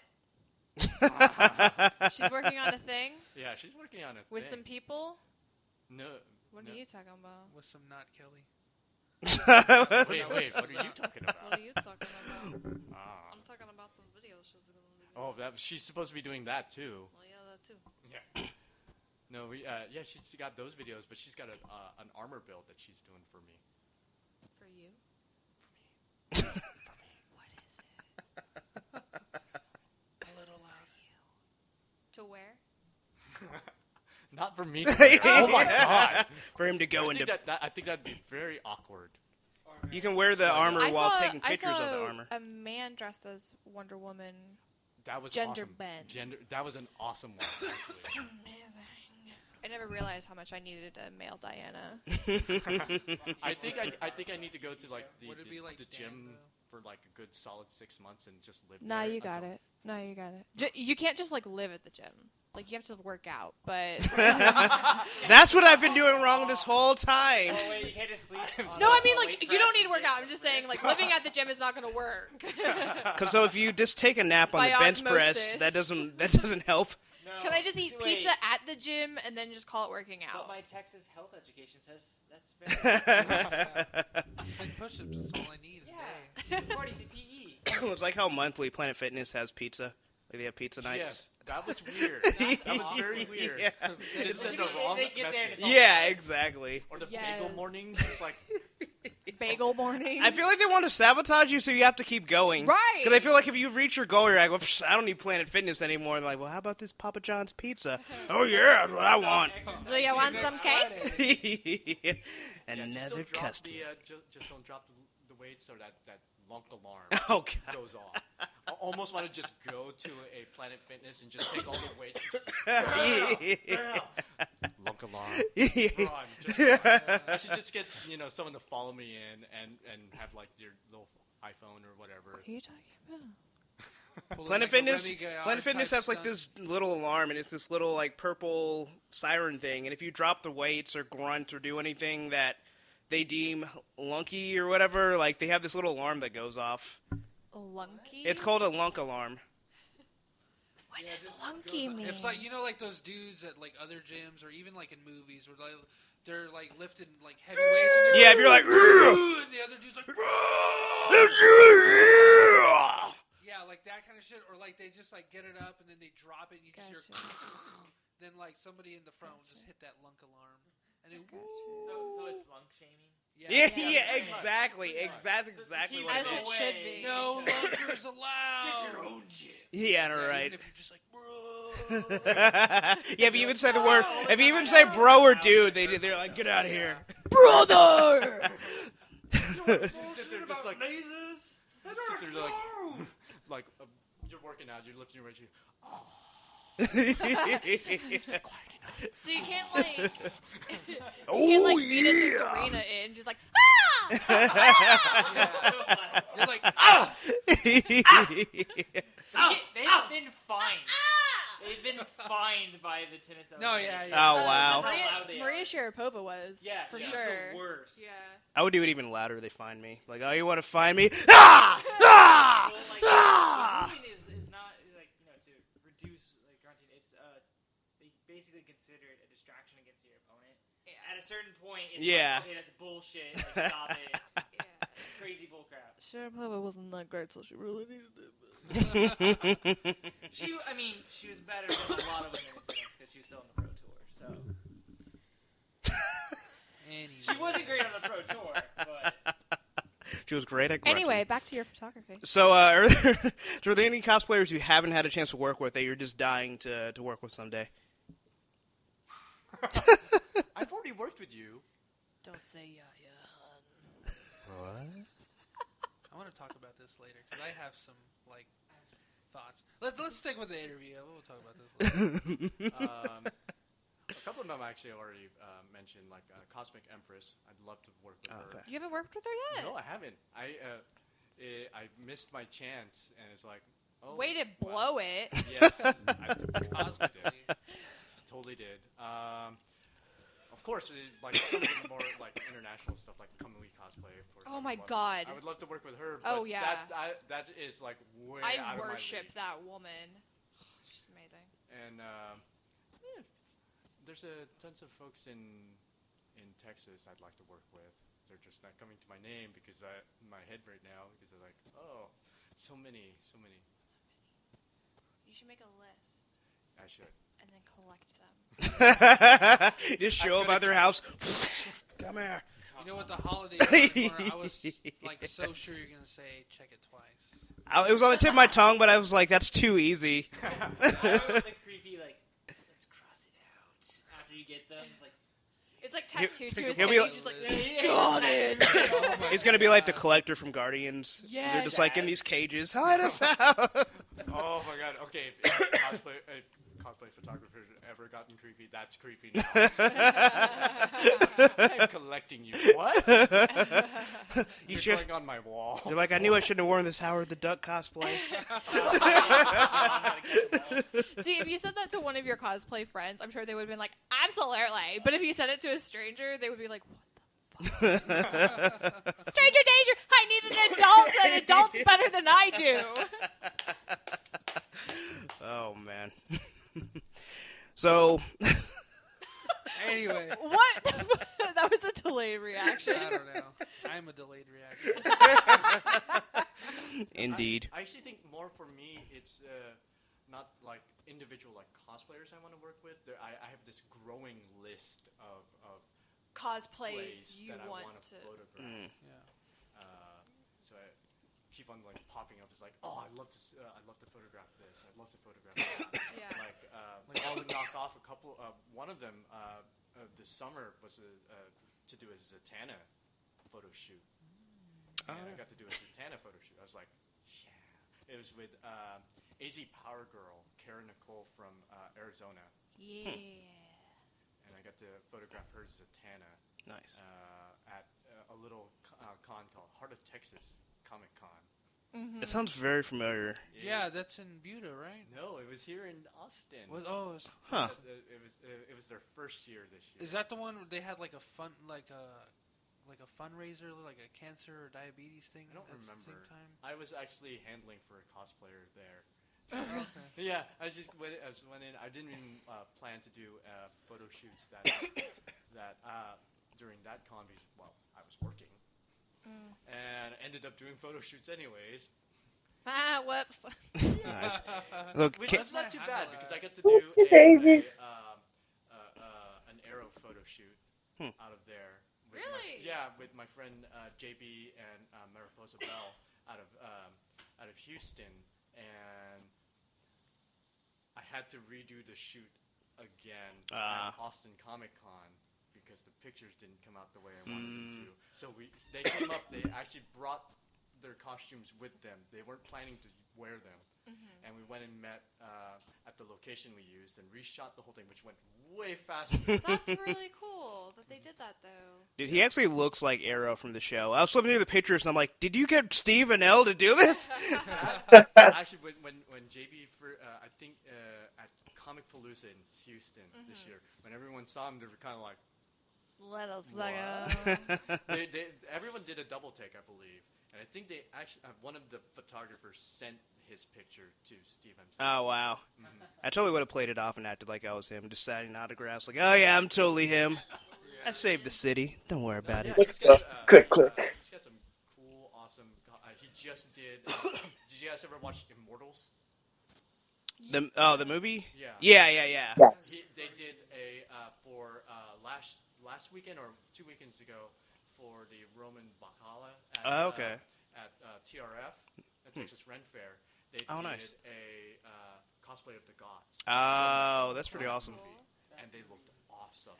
What's the name of the cosplayer? JB Cosplay. Casey in the chat recommends Jessica Negri as somebody you should try and photograph. I would love to work with Jessica Negri just because she is goofy as all get. Oh, yeah. She is a goofy girl from what I've heard. I could see it. Yeah, she's definitely. I would love to do one of her cosplays. She apparently has like a whole bunch of other cosplayers that aren't as sexified that she loves to do, and that's another thing that I'd like to do is get the cosplays that no one wants to photograph. That is a personal favorite. Oh yeah. What do you love that you never get asked to photograph? Yeah. Because one, I want my shot to be unique. I don't want to do the that same shot over and over and over again. Yeah, for sure. But you're right. I mean, there are some cosplays that people just don't want to photograph. Yeah, it's like, you're known for that. Everyone shot it. Yeah, because she's known for like the Lollipop Chainsaw, but she's done Nathan Drake. And a lot of people don't realize that. And she's known for her Bane too. Oh yeah. I've never really seen those. Oh, the Nausicaa one is fantastic, Yeah, dude. I mean, like the bright brunette hair and then the bright blue. I don't know what kind of Jeremy jacket it Cadwell. is, but What's a Jessica Negri? Really great outfit.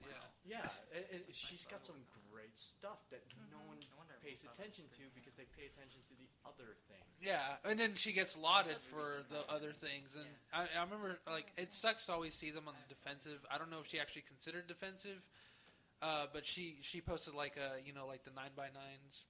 Of the whatever 9 or 12 different cosplays. Like, here's a bunch of cosplays that don't show my boobs, just to let you guys know. Yeah. You know. I don't think that's a fair. I don't think it's a fair comment to make against someone because they don't control the popularity of a photo. Yeah. They don't. So if a bunch of creepers like it because there's boobs, they can't help that. Right. Yeah, but it's also, her costumes are good, so. Yeah. And she makes her own stuff. Yeah, exactly. It's sad because a lot of times for me it's I see stuff that I put onto my own page and go, oh, no one really liked that one, and I put another thing on. I don't know what people are going to like. Yeah, and it's like, well, I can't control what people like because well, they're not me. They're not me. We haven't perfected mind control yet. No, of course, working on it. We got you, babe. Yeah. Why do you think you want to join the Nova Corps? One of us. Nova Corps. You guys really should do that. That sounds really awesome. So you're a fan of anime. So what are some of your favorite anime shows or just TV shows in general? One of them old for some people. Not for me. FLCL was one of my favorites. Yay! I love that. Oh, okay. I did an FLCL cosplay. I was Nauta, and we played the music. There is a YouTube video of me. Ace just died. Me playing the theme song. I know CPR first aid.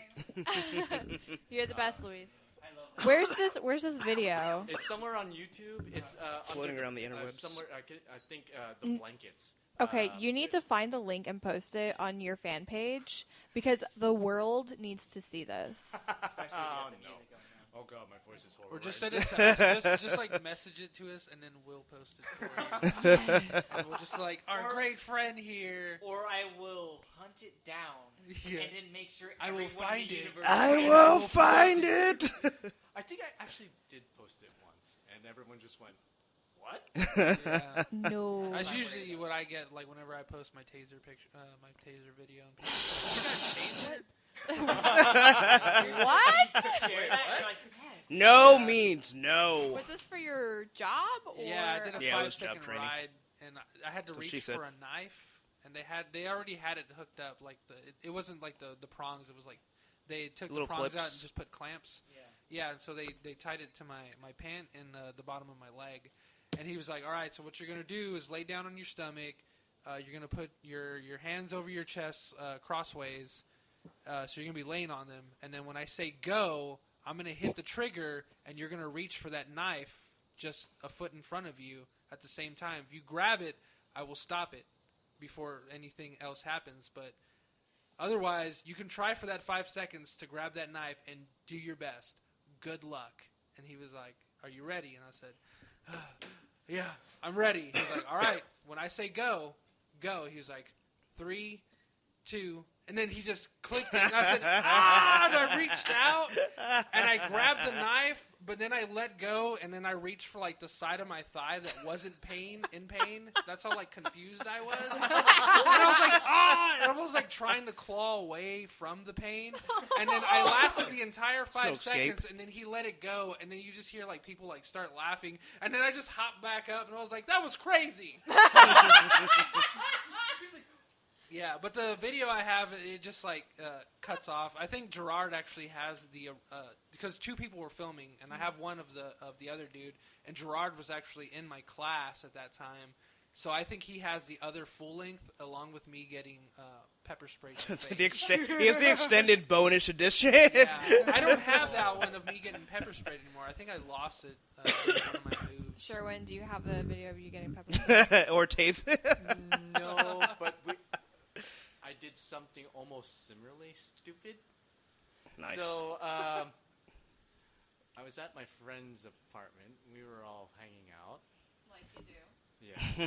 And my friend produced the pepper spray thing. And we're like, okay.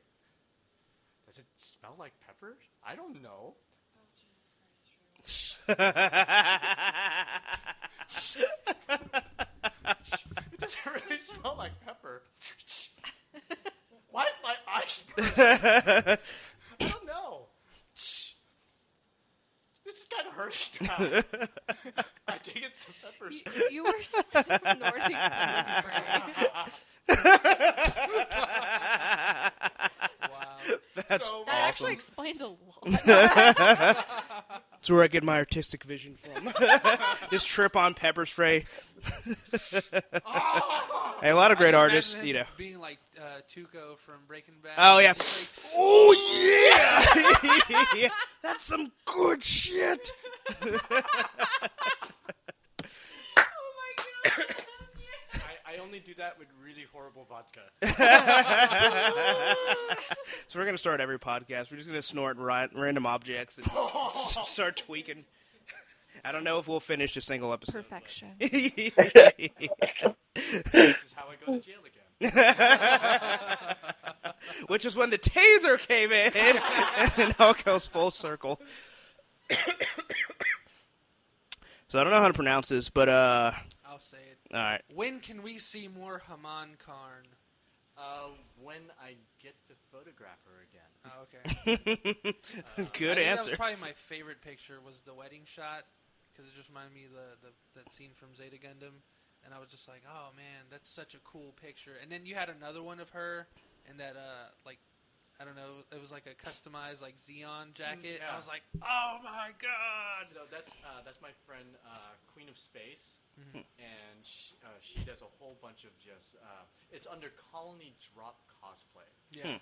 It's a duo that goes around. They're really good.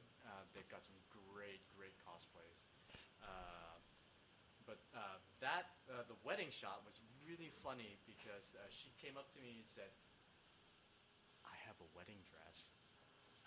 I don't understand. And she's like, "I have this wedding dress, and I want to shoot Haman Karn in this." It's like, okay, let's do this. Yeah. Because we'd come up with this kind of first came up with the teenager Haman look with the hoodie, the hood rat look, and I was trying to figure out, okay, what am I going to do with this? How am I going to do this in Austin? Because I wanted to come up with a New York Soho look for the shoot. And he's like, okay, let's go down to the drag. The drag's gonna look just grunged out, nasty. It's got some neon.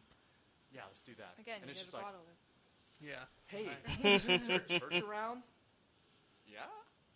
Because I have a wedding dress. I was like, okay. Sure. She's like, I'm gonna have the Hamankarn wig and everything. We're gonna do this whole like she's waiting for Charzan to come and marry her, and never comes, and he never comes. That bastard. It was an interesting shoot because it was like, hey, I get to do a bridal shoot and a cosplay shoot at the same time. Where else am I ever gonna get to do that? Yeah. Without having to actually do a wedding. Without actually, I hate doing weddings. Weddings is terrible. This is why I do portraits. Weddings are awful. I can imagine they're so much more stressful because they're probably just like, everything has to be perfect. Now hand me some wedding cake. Yeah, they have like cake all over their face. Take my picture now. Make me beautiful. The first and last wedding I did was an interesting ordeal in lighting. Oh yeah. It was. How'd that go? It was an outdoor wedding, and they had basically set the time for it to be at sunset because all they had was gaslight. Oh wow. And it's like gaslit. The place looked amazing if they had gotten the timing right. Mm-hmm. Someone didn't think this through. It was an hour late, and the sun had gone down, and all I had was gaslight. Oh man. So that's how that wedding went. That's pretend lights. Well, no, like for photoing. Get your face next to the microphone. For photographs, that's not lights at all. Like. Yeah. Your mom, that's nothing. It's like you get some silhouettes and then you're done. Well, I'm gonna be addressing some contrast post. Yep. But I pulled it off, and then after that, I just went, yeah, never doing this again. I'll just go do just go do engagement photos. That works out. Yeah, this seems like that would be such a headache. It is, but it is crazy lucrative. Oh yeah. It is a crazy lucrative industry. Well, I do hear that money is something that cures headaches really well. Sometimes. Better than aspirin. So, before we go, do you have any crazy photo shoot stories?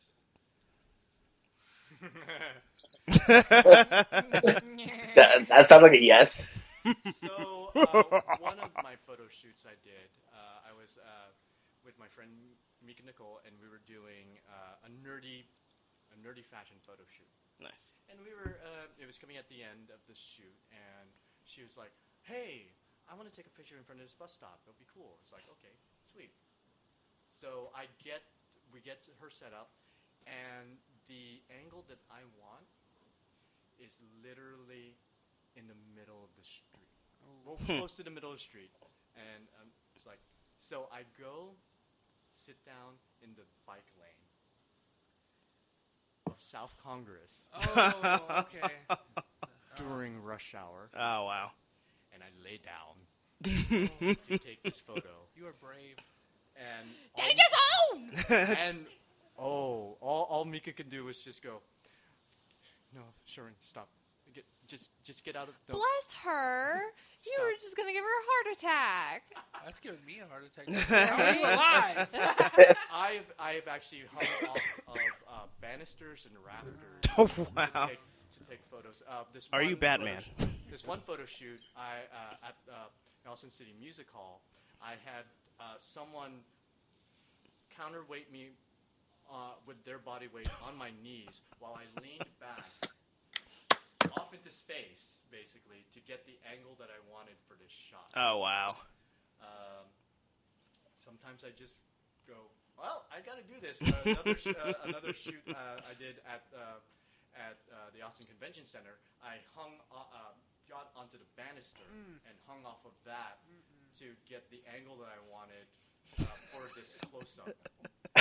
Oh man! Just last week we were at Butler Park and you hung off the pier over the water with your camera to take a picture of me.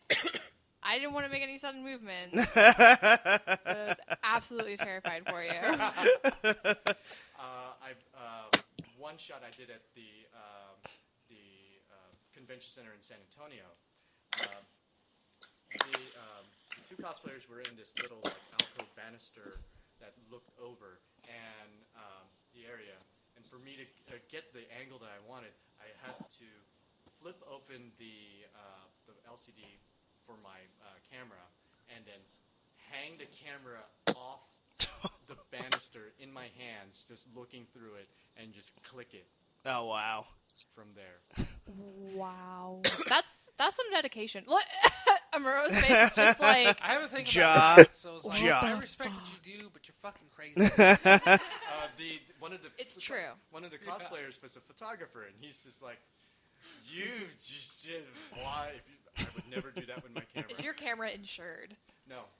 Are you insured? Now you're just bold. Yeah, I'm insured. Okay. You should insure that fucking camera, because seriously. My camera is crazy cheap.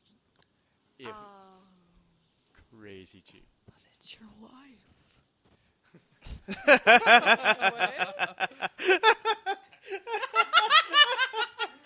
Ace in the background is just whispering, 5-finger discount.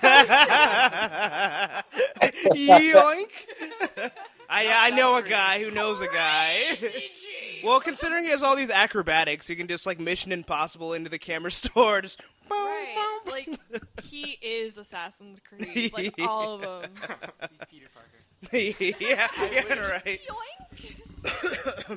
Well, Beetle's he's got like 2 different cameras. One he got for his birthday a couple of years ago, like a really nice Canon DSLR.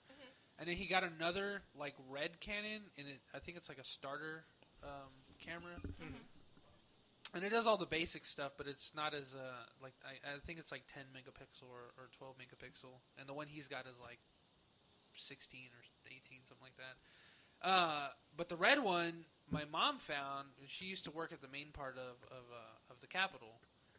So I don't know. It's not like her to do this, but for whatever reason, she came across the Lost and Found, and she just saw a bright red camera there. She did not. And she asked the guy at the front about it, and was like, "Oh yeah, it's been sitting here for a couple of days. I don't think anybody's gonna claim it." And my mom was just kind of like, "Can I take it?" And he was like, "Yeah, it's cool." She is like in it with like all the DPS officers. They all knew her by her first name. So he was just like, "Yeah, go ahead." And no one ever asked. She's like, "If anybody asks for it, just let me know and I'll bring it back." But my son really would like a camera. So this is much yeah, cheaper that's too. how he got it. Well, he had a camera before that, and it was kind of like your story. He had my dad's old I don't know what it is, but it's like an old school camera where you had to like flip this little thing. Is it a Minolta? It was a film? Yeah, it was a film camera, but it was like for its time, so it took like incredible photos. Like it was probably a Minolta. Yeah. And it was like in this little brown satchel, like all protected and stuff. He like got it like in the late 80s, early 70s, during his college years. And he gave it to my brother, and my brother took interest in it until like a little thing on the inside broke. So it doesn't work anymore. So once he had broke that, my dad got all pissed off. And then my mom, yeah, reasonably so, because it's a really, it's kind of like a vintage camera. Told you not to juggle it.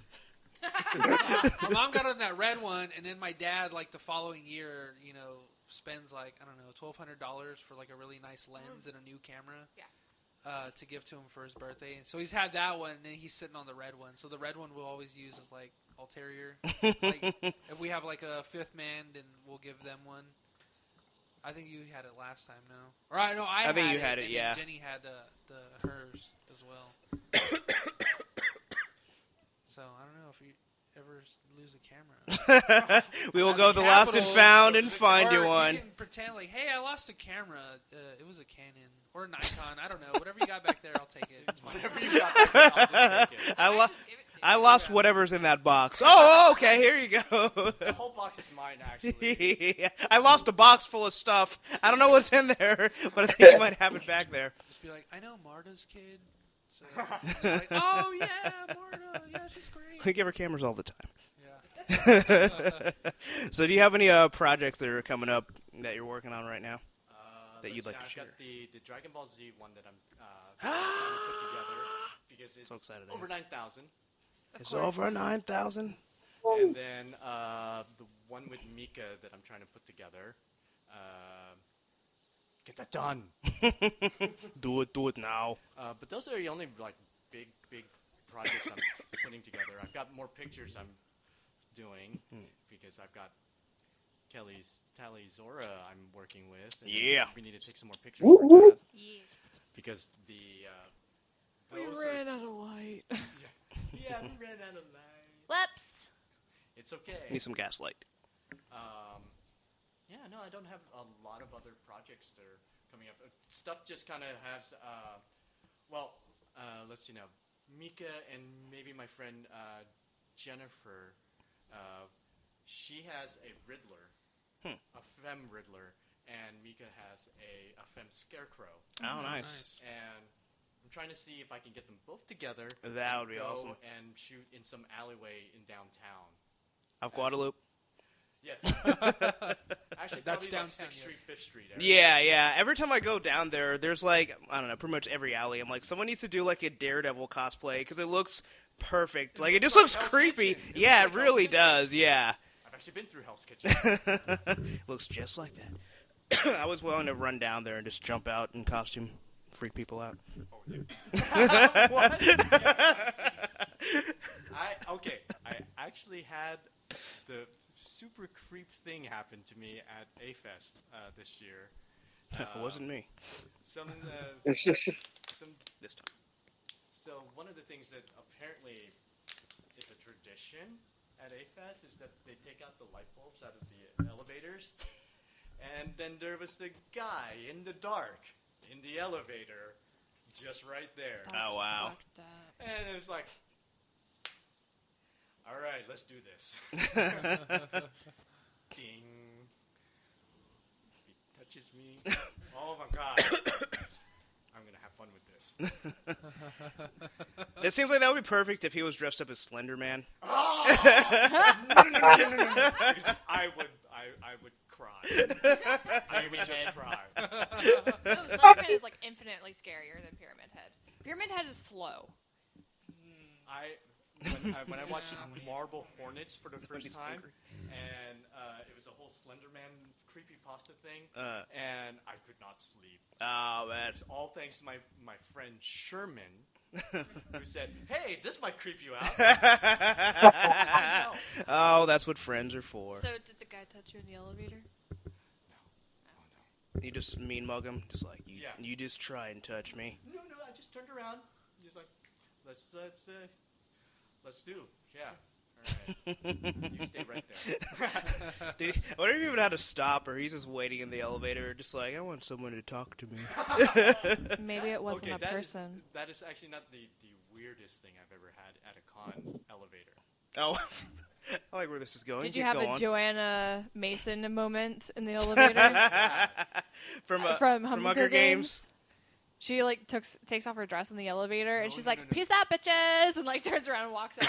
If that happened to me, I'd be just like, "Where is she going?" I'd like to see more of this. Ma'am, can I get your bags? It's actually worse, depending on who you talk to. What did you do? I didn't do anything. Didn't do anything. So it was at an Acon a very, very long time ago. And me and my friend were just walking, and we're going to the elevator. Ding on the elevator. Elevator comes down. Elevator door opens. And... Sex.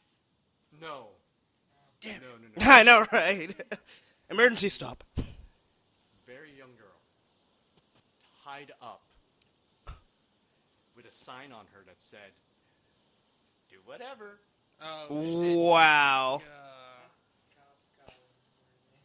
And I was like, me and my friend just walked on in, clicked the thing, clicked the floor, going up there, and then went back. Did she need help?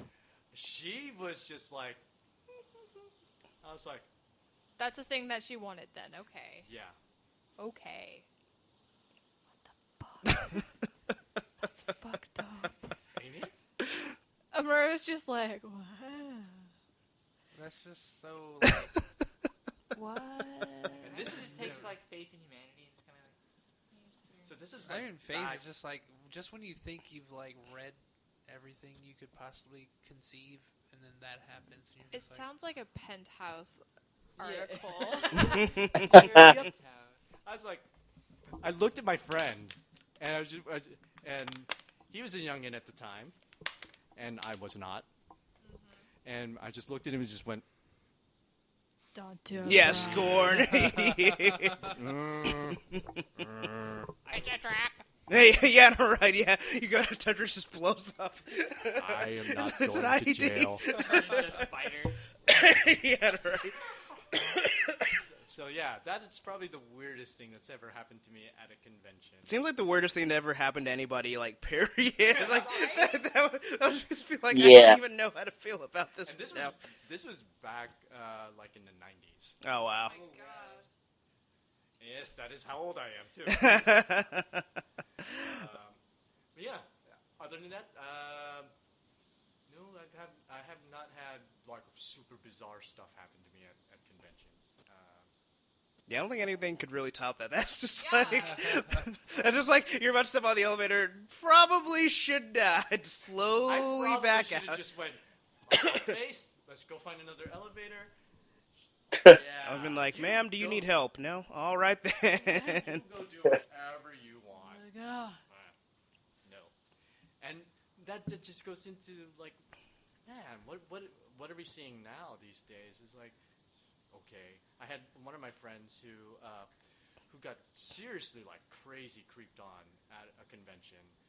This guy like tried to take a selfie thingy with her and then tried to kiss her. Yeah, that unfortunately happens a lot. Yeah. And it was like, what? Really? And then I know, like, in San Antonio, a photographer got like busted for indecency. It was like, really, man? Come on. Stop giving us a bad name. Yeah. Exactly. Not all of us are like this. Hashtag not all cosplayers. Yeah. This is not what I do. Yeah, This is so not what I do. That guy, not me, not related to what Sherwin we do at all. is so not creepy. I try not to be. Except for when he's dangling But from the you're not. rafters. Yeah, except when he's She's dangling trying from to help rafters. No, I think one of the things for me is that I work a lot with my friends at conventions. I've developed a good network of contacts with cosplayers that I know would produce me good work, and that I can count on them consistently to be there on time and have something that I want to photograph. So I rarely now have to go out and seek out basically new people, which is kind of good and bad, because I don't get to meet new people, but then I get work I consistently know I'm going to get. Yeah. Quality stuff. You doing okay over there? I'm just dying a little bit, but it's okay. Okay. Yeah. Well, be strong. We're almost done. Once again, I know CPR first aid. Thank you, Luis. I You're feel the safer best. already. All the way from Connecticut. Yeah, no, right. He's gonna do digital CPR. You have to be my arms. I'll just press the space bar in place of doing it for your chests. Casey says she's dying too, so don't worry. She's dying with me. Casey's still sick. I'm sorry, Casey. I hope you both feel better. Yeah, for me it's just allergies. You should hear the old podcast. It's just me coughing half the time. I don't need lungs. But anyway, yeah, so for those who are listening, just be sure to check out his work at AC Cosplay TX on Facebook and also acosplay.wordpress.com. So I don't know if you have a Twitter. No, I have an Instagram under AC Cosplay TX. Okay. Yeah. So yeah, be sure to check that out. Yeah, his stuff is amazing. So if you can't tell just by listening, maybe you can tell by seeing. Yes, go take a look. Yeah. Judge me by my work, not by my voice. Nah, you were great. But yeah, thanks for being a guest. And you guys. Yeah, sorry. I was gonna say we're still doing the show, but like the interview part is technically over. No, thank you for having me on. What's that? Oh, I was finishing your sentence. Like, the interview part. I was like, is officially over. Yeah, I meant to. Is he going to hang around and talk with us for a bit? Are you going to hang around and talk with us? If you guys want me to. Oh, yeah, for sure. Yeah, I meant to discuss that earlier, because some people were like, no, I got to go. But yeah, no, we would love to have If you you stay. hate us, you can leave. Just go. God damn it. Freaking nerds. Yeah, all right. Nerds. Oh, and also, we can eat banana bread. Are we having an intermission right now? Oh, we could. I can find some music to play while everyone stuffs their face with banana bread. Oh, I know just the thing. Since we mentioned Full House earlier. Oh. Oh, God, yes. Yes. Yeah, it's been perfect. How rude. How rude. Oh. All right, live studio audience, we are taking a quick break. I'm going to leave you with Mary-Kate and Olsen, Give Me Pizza, Slow Down Song. Okay, guys, we've cleaned out the refrigerator. I think we're just about ready to build the perfect pizza. Give me pizza! P-I-Z-Z-A. Give me pizza! Did I happen to say I want pizza? P-I-Z-Z-A. I want pizza! Hey! Are you ready to play? Now set down the pizza and bring me some chicken. Throw it on top and make it finger licking. Guacamole, meatball, whipped cream pouring like waterfalls. Here's a little salsa to make it hot. Here's a lot of ice cream to hit the spot. Toss the fish, let it fly. Fly, fly. Pizza pie. Pizza. P-I-Z-Z-A. Give me pizza. Watch it rise like a souffle. Give me pizza. P-I-Z-Z-A. I want pizza. You think we should stop? No way. Get your motors running, cause here we go. Chocolate sauce, spreading it slow. Oreo, marshmallow, caramel, coconut cream, egg fouillon, chicken tongue, hold the eyeball. I'm gonna scream. Now don't forget the rice or the mashed potatoes. And what about this fried green tomato? Batter's up, ketchup's ready. 1, 2, 3, 4, 5, spaghetti, pasta. Put it in the pizza. Fish sticks. Put it in the pizza. Ketchup. Put it in the pizza. Meatloaf. Put it in the pizza. Pizza. P-I-Z-Z-A. Give me pizza. Add some tacos. Oh, yeah. I want pizza. I want a pizza in my mouth, man. P-I-Z-Z-A. I want pizza. Call us the queens of gourmet. I want pizza. So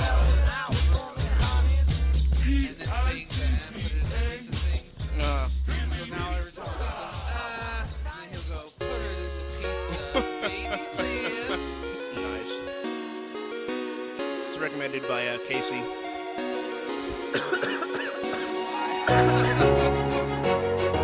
Really, she didn't like her other songs. She said, "My ears, why?"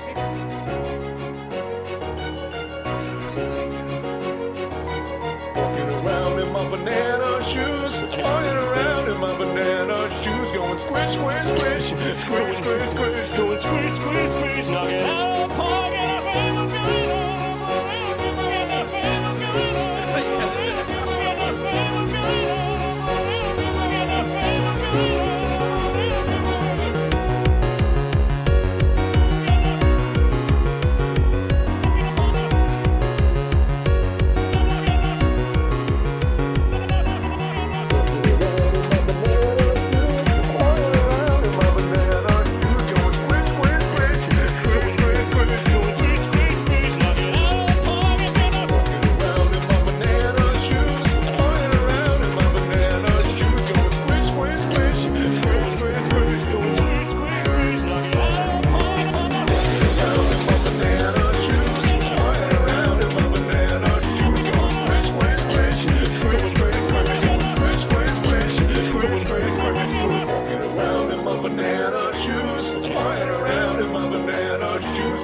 squish, squish, squish, squish, squish, squish, going squish, squish, squish, squish, squish, squish, going squish, squish, squish, knock it out, knock it out, around in my banana shoes, running around in my banana shoes, going squish, squish, squish, squish, squish, squish, going squish, squish, squish, squish, squish, squish. Dramatic fade out. Jeremy. Yeah. More times passed than a montage. So, we'd like to wish a very happy birthday to a member of the Punching the Walls reality. The happy birthday song. Or officially unofficial. Or like unofficial in that it's not really sponsored for us. I mean, it should be. But it's the Hesh's birthday song. Go robot, it's your birthday. Go robot, it's your birthday. You're 1 year older, 1 year wiser. Rock and roll star, king czar, and a Kaiser. A room full of friends, a mouth full of cake. Every present is for you, and it feels pretty great. You're the man of the hour, the VIP. You get the first slice of the PIE, but first blow out the candles and make a wish, put a smile on, cause it's your birthday, bitch. Go robot, it's your birthday. Go robot, it's your birthday. Seriously, what a bunch of assholes. It's not even my birthday. So happy birthday to Luis, a.k.a. Avarice. Thank Happy you. birthday, Ice. Happy birthday. And thank you to Casey, Amaro, Owlfish, Blood You Ocean, just- and guests. Thank yourself. Thanks to me. There was someone else in the chat that was Jeremy. I guess he's gone now. I guess we scared him off with their P-I-Z-Z-A song, but but he was in the chat. Someone really likes pizza. And Yeah, don't he mind putting everything into pizza. Yeah, it's from some like movie they made forever ago. Yeah, one of the Mary Kay and Ashley. Yeah, but it's hilarious. I don't know. Mary Kay and Ashley used to do movies, and they would sing horribly. Oh yeah.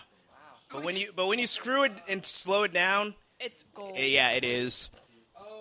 It's Is your Brian working? No, it's dead. Your Brian's dead. Wait. Brian's a zombie? Well, he did die in Family Guy, but he. Not a zombie. Although my dad might. For all of a sudden, he like dropped me off, and then when he got home, my mom called and was like, "Your dad broke out in the hives. Are you okay?" I'm like, "I'm fine. Thanks for calling." Now I'm panicked about getting high. It's the bola. Well, I mean, his concern was like he was holding the baby before he left. And well, keep an eye out on the baby. Okay. Because I think I caught something from that Mexican market, and I was like, "Mom, you're so racist, God." She just laughs and hangs up. So speaking of hives, X-Men's found their apocalypse. So is this good or bad? Because I was watching. It looks awful. I was watching Body of Lies earlier today with Leonardo DiCaprio and Russell Crowe. You'll get that Mark Oscar Strong, one day. Who made me question whether or not he's actually of Middle Eastern descent. Who? Mark Strong. Is that the guy that was in Rock and Rolla? Yeah, because he plays like an Iranian, like rich person. I didn't get to see the whole I just thought he was movie. British. I only saw like the first 35 minutes. So Mark Strong. There was a lot that was Mark unexplained. Strong's British. So, but yeah, he plays a really convincing Iranian, or I don't know if he's Iranian, but he's Middle Eastern. So I was just like, is he from the Middle East? Because I thought he was just like a British dude. He might be descendant. He is British, but he might have some lineage there. Yeah, I don't know. It was just really crazy because like I like him. He's awesome. Yeah, he's a great actor. To me, I guess it just shows like his range even more. Yeah. Because in this movie he had hair. He doesn't usually have hair. That's part of his range. I can play anywhere from bald to with hair. But the guy that they showed to play Apocalypse, I think he was at the beginning of the movie. I don't know if that was the same guy or not. So I don't think so. I think I just saw that guy in this movie. His mom is Austrian. His father's Italian. Close enough. There you go. Roman Empire. Right? He does have a Roman nose. Out of Derci. I speak the best Italian. Spaghetti. As you can see, we're definitely we're definitely all fluent in Italian here. But it's not going to be Mark Strong that they cast. Despite the rumors that it was going to be, what's his name, Bane. What's the guy's name again? Tom Hardy? Yeah. Tom Hardy. That's going to be Oscar Isaac. What has he been in? Exactly. Inside the Davis. I didn't mean it to be snarky, but Oscar. Now, it's always funny whenever they announce these castings, and you're like, okay. It's like underwhelming just because you don't know. You're just like, I know he was in. Who's that guy? I know he was in Drive, but I've seen Drive, and I still don't know who he is. He was. Yeah, I still don't know who he is. I've seen Drive too. He was in the Robin Hood with Russell Crowe, the one where they he cleared. Was in Sucker Punch? Was he the douche doctor that was raping people? Yeah, he was. Oh, I thought he played Baby Doll. See, that was him in Body of Lies. He played the guy. His name was Bassam. He was like in the first 15 minutes of the movie. Yeah, I just don't recognize any of these roles. I declare this man He was an pretty good in that. outlaw. I mean, well, it was pretty basic, I guess. Hey, he was in Che Part 1, the Che Guevara story. Che Guevara. Hey, he was in Law and Order: Criminal Intent. That gives him some perks. Dude, Oh wait, everybody is wait, in Law and Order. wait. That's not really like a bolster. Best on his resume: Lenny the Wonder Dog, and he played Fart Man. This guy is going to be great. Fart Man? Really? Yeah. I don't even Was know. that from Ren and Stimpy? Yeah. Well, this was early in his career, back in 2005. It says, after being implanted with a microchip that gives him special powers, the dog engages a young boy in conversation and adventure. Befriended by a local police officer, the dog, the boy, and his ... See full summary. I don't really feel Oh my like god, clicking. it looks like it's live action, like Air Bud. Yeah, I think it's probably going to be it's probably awful. something like that. It looks. They don't even have a picture, and this is IMDb. So this is too obscure. That's too obscure. Oh, they go on a quest to save the world by undoing the insidious plot of an evil scientist to turn all kids into mindless robots. Sounds gold. It got a 3.5 rating. I'm sure it was fantastic. 0.5 on IMDb. That's pretty. What's kind generous? That's pretty generous. What's surprising is that there 4 users actually rated it, which means they actually watched it. So that's pretty impressive for the Probably film. not on their own free will. Probably not. It was probably some type of like psychological experiment or something. Or their kids were like, Or they get paid to review things on IMDb. They're like, well, this one hasn't been reviewed. Oh my god, 3.5. It wasn't half as bad as I imagined. Yeah, sometimes, I don't know, I listen to a lot of movie reviews from people that used to do Spill.com, and they pretty much have to watch everything, or at least back then when, they were a bit bigger. And yeah, they have to watch some really bad movies. And sometimes they'll be like arguing over, because there'll be 4 of them, and they'll argue over who has to go see what movie. Like it'll be like movie 42, and they're like, we don't want to see this. You guys have to bite the bullet this time. The Ronin, like no one, like no, I'm not watching Keanu Reeves pretending Japanese. Yeah. No. Well, even with that one, I think think Ronin with Robert De Niro. I was like, what are you talking about? That was a good movie. I was thinking Ronin Warriors. I'm like, hey, that was a great series. No. I think if they did a reenaction, a live recreation of Ronin Warriors, it'd just cast a bunch of white dudes and totally ruin the effect.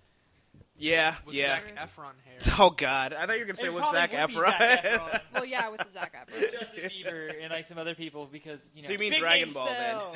Yeah. Oh my God, that I was so angry when I saw like really you're gonna take Japanese anime, put a stupid looking white dude as your main character. And I was like, hey, you don't have to be in that Shyamalan to F this stuff up. Okay? Like, anyone can do that. All you need is the approved I guy. feel like Shaolin Soccer was a better DBZ than DBZ. Oh yeah. Well, Shaolin Soccer was awesome. Yeah. Yeah, it was awesome. It was fun. It was engaging. Like that's what Dragon Ball Z live action should be. It should be really fun, Yeah. fast paced. Cut out all the crap that anime had, and just punch people in the face, and like you're done. Like it should just be nonstop action. Oh yeah. World exploding, Saiyans coming out of the wazoo. Well, hell, Man of Steel was a better Dragon Ball than that Dragon Ball movie. Stephen Chow we're talking about. So. Yeah. Stephen Oh, Chow's man. pretty incredible director. Yeah, Kung Fu Hustle for the win. Journey to the West. Never saw that one. Oh, it's good. It's on Netflix. Journey Did they make it to the West? I know this is spoilers. Is my most favorite. Yeah, Beetle was telling me Oh, a really? lot about it and how it's based on a lot of, I think, Chinese folklore. And he said, if you can find the book, or I'll get it for you one day, Odyssey to the West. Yeah. And it was like, it's such a great book. And I was Well, like, really? there's so much lore in that book that that's is what- still relevant to today. Yeah. Well, that's what Dragon Ball Z is based on. Yeah. Yeah. Oh, he was going okay, off, yeah. It's like everything you Yeah, know, it's like Monkey King. anything Well, that not- has to do with the Monkey King, like 80% of the shit from Naruto and all this other stuff, like it all draws from Journey to the West. So I was like, "You're kidding me." He was like, "Yes, dude." Like all this stuff from like Shinigami and Sharingan and Tsukiyomi and all this other crazy shit, like it all came from there. And I was like, "Wow." I need to read this. He's before I like, watched the show. "You need to read this," and I was just like freaking out. Like, it sounds great, and I haven't even read a word of it. It's amazing. I'll correct myself. Not Dragon Ball Z, but original Dragon Oh, Ball. yeah, that's right. Dragon Ball Z still, I mean, like they kind of allude to it every once in a while. But Oh, wink and a really, nod. the original Dragon Ball Oh, is yeah. completely. Because even with the Power Pole and even the Nimbus, Yeah, were big parts of in it. there because Goku's the Monkey King. Yeah. Obviously. Z came, they're like, well, we're gonna chop off the tails, and you're just gonna blow stuff up with energy balls, and That makes sense. Not until we reboot the series again. Oh god. Are they gonna do like Dragon Ball Z Kai Gold? Well, I was referring 20 to times GT, platinum? where like they made him kind of grow a tail. Oh, that's true. Yeah, when he goes like Super Saiyan 4. Yeah. They made levels. They called it 1, 2, 3, and 4. Well, they had like 1.5 at one point. I think with Gohan was technically, but I think that was retconned. But now they just retconned all of GT, I think, because they're like, hey, we want to make more money with Dragon I felt Ball. like GT was like fan fiction. Well, that's the thing. Everyone, universally, it was And disliked. Majin Buu. Like, it just felt really bad. I was like, this is like, I love Dragon Ball Z. I loved the Saiyan Saga, the Frieza Saga, and the Cell Saga. And I was like, the Cell Saga, it was going in a great direction. And then like, we're going to bring Goku back. And I was like, what? Yeah. What? No, I'm tired of Goku. Goku needs to stay dead. They kept going. Not only will we're going to milk that cow. Not only do we not want him dead, but we're gonna make him a kid. Oh, yeah. Well, yeah, that was the whole thing, because the Cell Saga was like passing the torch to Gohan. Everything was set up for that. He's dead. He's like, I'm not even coming back. Because every time I go to Earth, something crazy happens. I'm just going to stay here. And then he comes back to Earth. And what happens? Something crazy. It's like, I told you guys not to wish me back. Just, I don't know, wish for a sandwich or something. He was having fun training in the afterlife or whatever. I don't know. His whole entire life seems like he just trains to punch stuff, and then when he gets to punch stuff, he dies. Yeah. And then he goes to the afterlife to train to punch stuff. It's like, I see a very recurring theme in my life. Like, they should have just made one season where he's just at, like, he's just at a psychiatrist, and they're trying to figure out why he does the things. He's like, you know, I feel like I'm waiting for this battle that's going to happen, but I feel like my death is impending, even if I train as hard as I can. But I can only win if I die. But if I die, then I can win. And they're just like, you know, just stay dead. Just stay dead. That's just it's gonna simplify everything. Don't worry about it. We have Krillin. He'll take care of it. Destructive disc. Destructive disc, yes. That thing should actually kill everyone because apparently it chops mountains in half. Oh, yeah. Like, no one should just be able to stop it. Well, unless you catch it, I think. Or no, you just have to bitch slap it out of the way. Yeah, like, I like that's how like most of the defense in Dragon Ball Z from energy things is just like... Yeah, because I love how, like, why does the slap not ignite it, but if it hits you, then it does? So when they bitch slap it away, do they do the Venus Serena? No, they do it with so much like, nice try. We totally need to make a montage where that happens, where every time someone slaps it away, we just put the soundbite of Venus. We should take an actual tennis match and just make it into a Dragon Ball Z. Yeah, just this is a volley. Surge Kamehameha, and then it's just volleyed back and forth, and it's just like, And it'll still be better than GT. Yep. I'd watch it. Yeah. So, on to other projects. So, there was rumors about who's going to direct the Wonder Woman movie. It's not going to be Zack Snyder. Thank God. He will produce. He will have a producing role. However, it will be Michelle McLaren, who has not only directed Breaking Bad, she's directed Walking Dead, and my personal favorite, Game of Thrones. So I think she is well equipped. Game of Thrones is like a perfect like leapway into like Wonder Woman. Oh, because yeah. That power. Yeah, The strong female character. Well, in that one are- the varied female characters too, because like if they do the Amazon island, like there's a lot of varied. Oh, women. yeah. Yeah, technically they're all physically strong, but they're all different. They're all individual people. Yeah, they're real people, which is impressive for comic book world because usually you just get like a I'm a lady. Yeah. Cookie cutter. Yeah, exactly. But yeah, that gives me a lot of hope for it. I mean, it's like, because, you know, they have this whole list of directors, and I just kind of filtered through. All I saw was Breaking Bad. I'm like, I hope they pick her.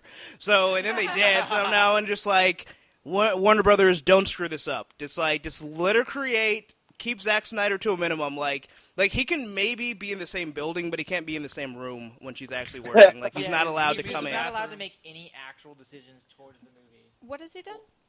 Zack Snyder? Everything that you hate. He's done Man of Steel, Sucker Punch, 300, Watchmen. Watchmen, yeah, he did Watchmen. They were entertaining movies, though.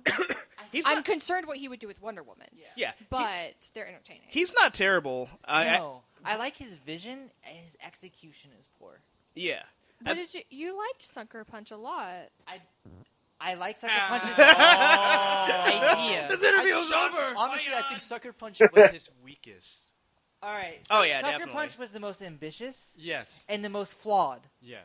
But I loved his ambition because he really went for something that was really deep, emotional, and impactful. He failed at it. But I was like, He saw fell where back on his experience as a music video director.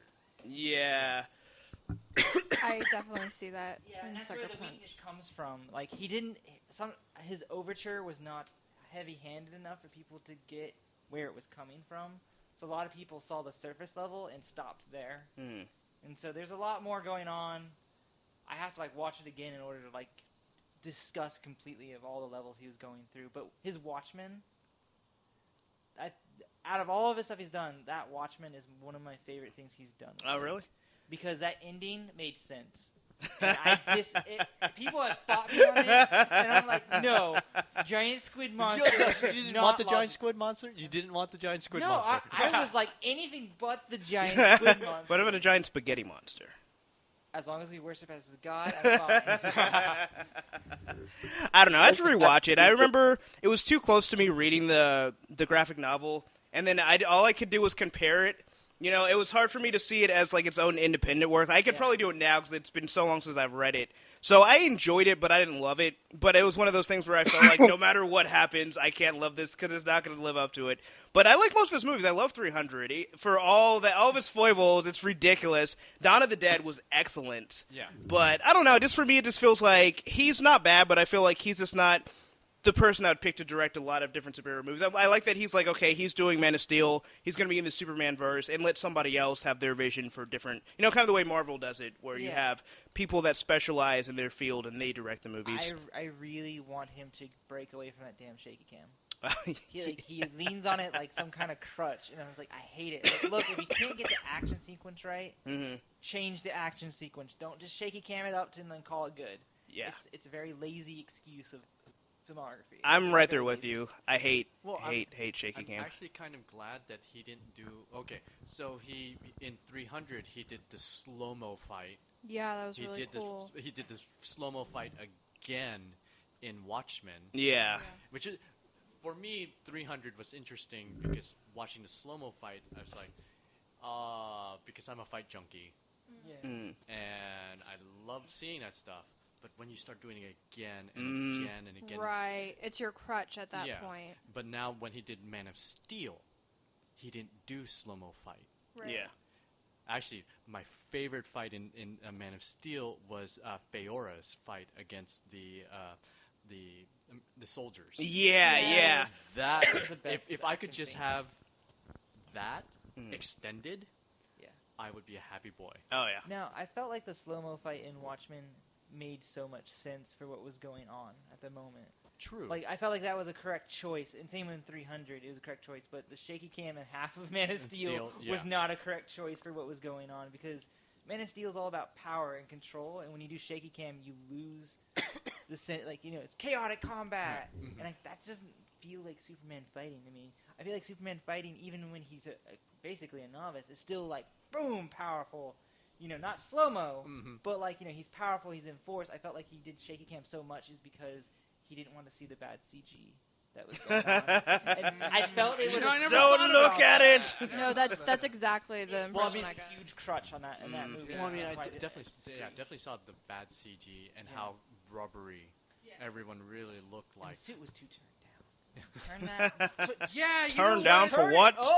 I remember my dad Too much watching pastels. it for the first time when he came over to see the kids, and it was playing on HBO, one of those channels, and he was like, "Oh, hey, this is a really cool movie," and it was like right at that, the Dragon Ball Z fight, and he was like, "Man, this is really cool," and then he kind of made a comment about the muted colors, and it was just like, I don't know, he doesn't really stand out. Like, I understand where it's coming from, but like, I don't know how they can.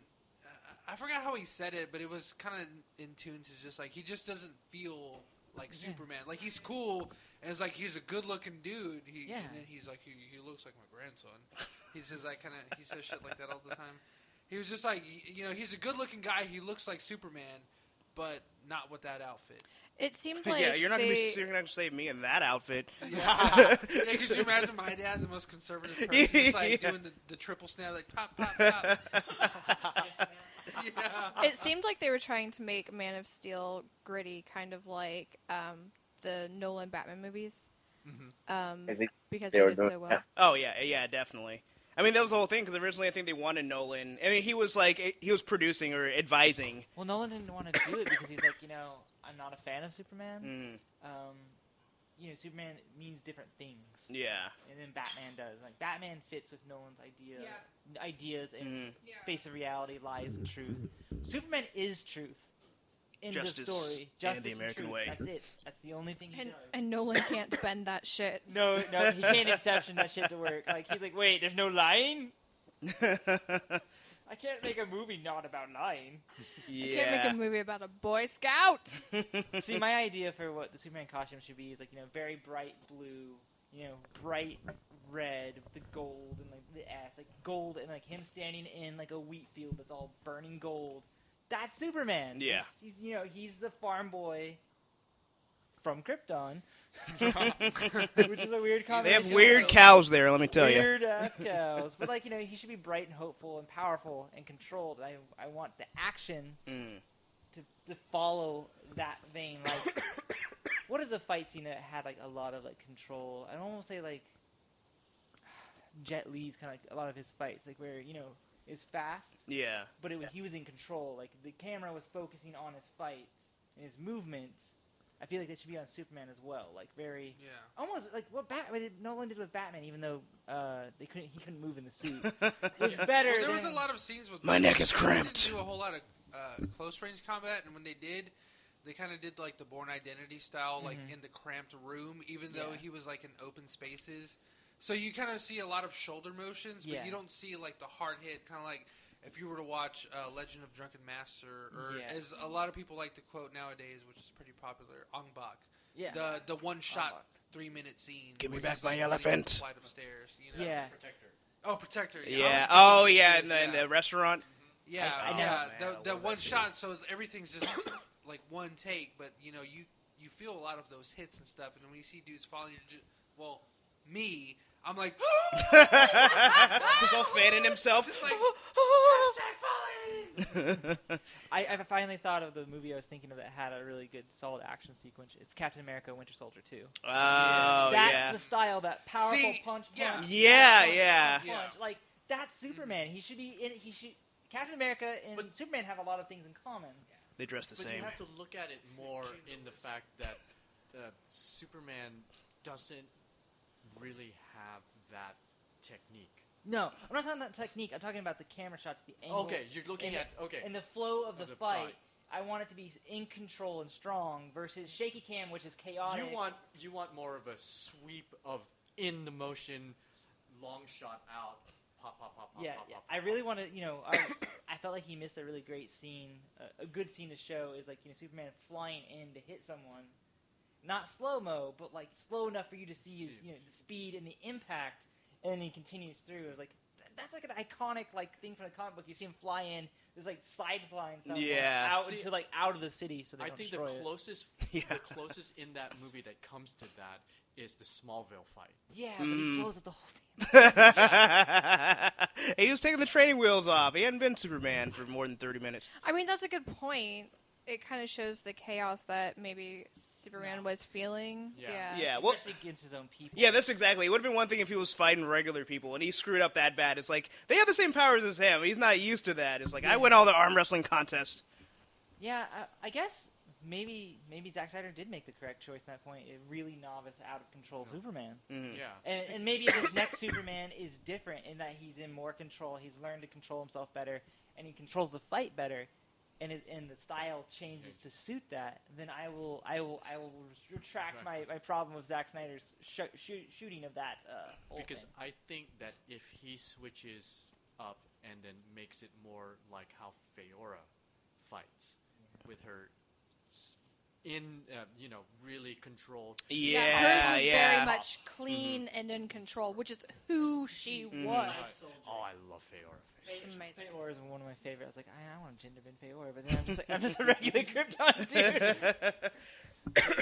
I thought Krypton was awesome, actually. I thought Krypton looked super neat looking. I loved a lot of things about Man of Steel. Like, I'm not a huge fan of Superman.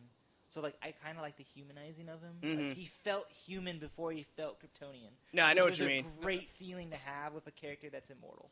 Yeah, I definitely. will admit, I am a Superman fan.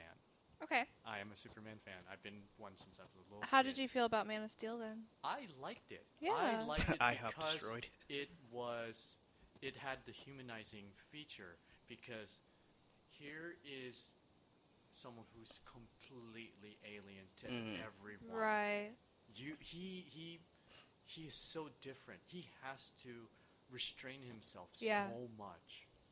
He has to not be himself. Was it All Star that was like, you don't know what it's like? It's like walking around in a world made out of paper. Mm-hmm. It's like that's how much he has to control. Freaking All Star was amazing. Yeah. See, I didn't. Danny Danger, the weird girl, was like, you don't like Superman. It's like, have you read All Star? And I'm like, no, I have not. She's like, well, read All Star. I think you'll like it because I know what you like in general of characters. And I was like, why isn't he written like this every single time? Because the control, the intelligence, he's not just a Boy Scout. He thinks about ethics and morality before he even acts. And I was like, there's a hero, someone who thinks about actions and consequences. No offense to Batman, he doesn't really think about consequences. Like, he thinks about consequences about this much. He's Batman. Because he's got to survive. He's immortal. He has to fight to survive. That's pretty much all he thinks about is his parents dead. Just to, when you were mentioning Danny, like, recommending it to you, all I could think was her shoving the actual comic down your throat. She's a very strong-willed lady, but she'd never do that to you because she respects I you. know. For whatever reason, it just popped in my head. Like, take it. I picture it more as like, See, she here. opens, huh? Sorry, no, I was just posting a link to probably the best page from All Star Superman. Oh, okay. I picture In the more chat. Danny opening like your In the chat, cranium yes. and pouring in just like comic book shit, and just closing it up, being like, "There you go. That's what you needed. That's what you needed." She's pretty much got the what I like to read anyway. So yeah, she's really good at recommending stuff. Yeah. For you.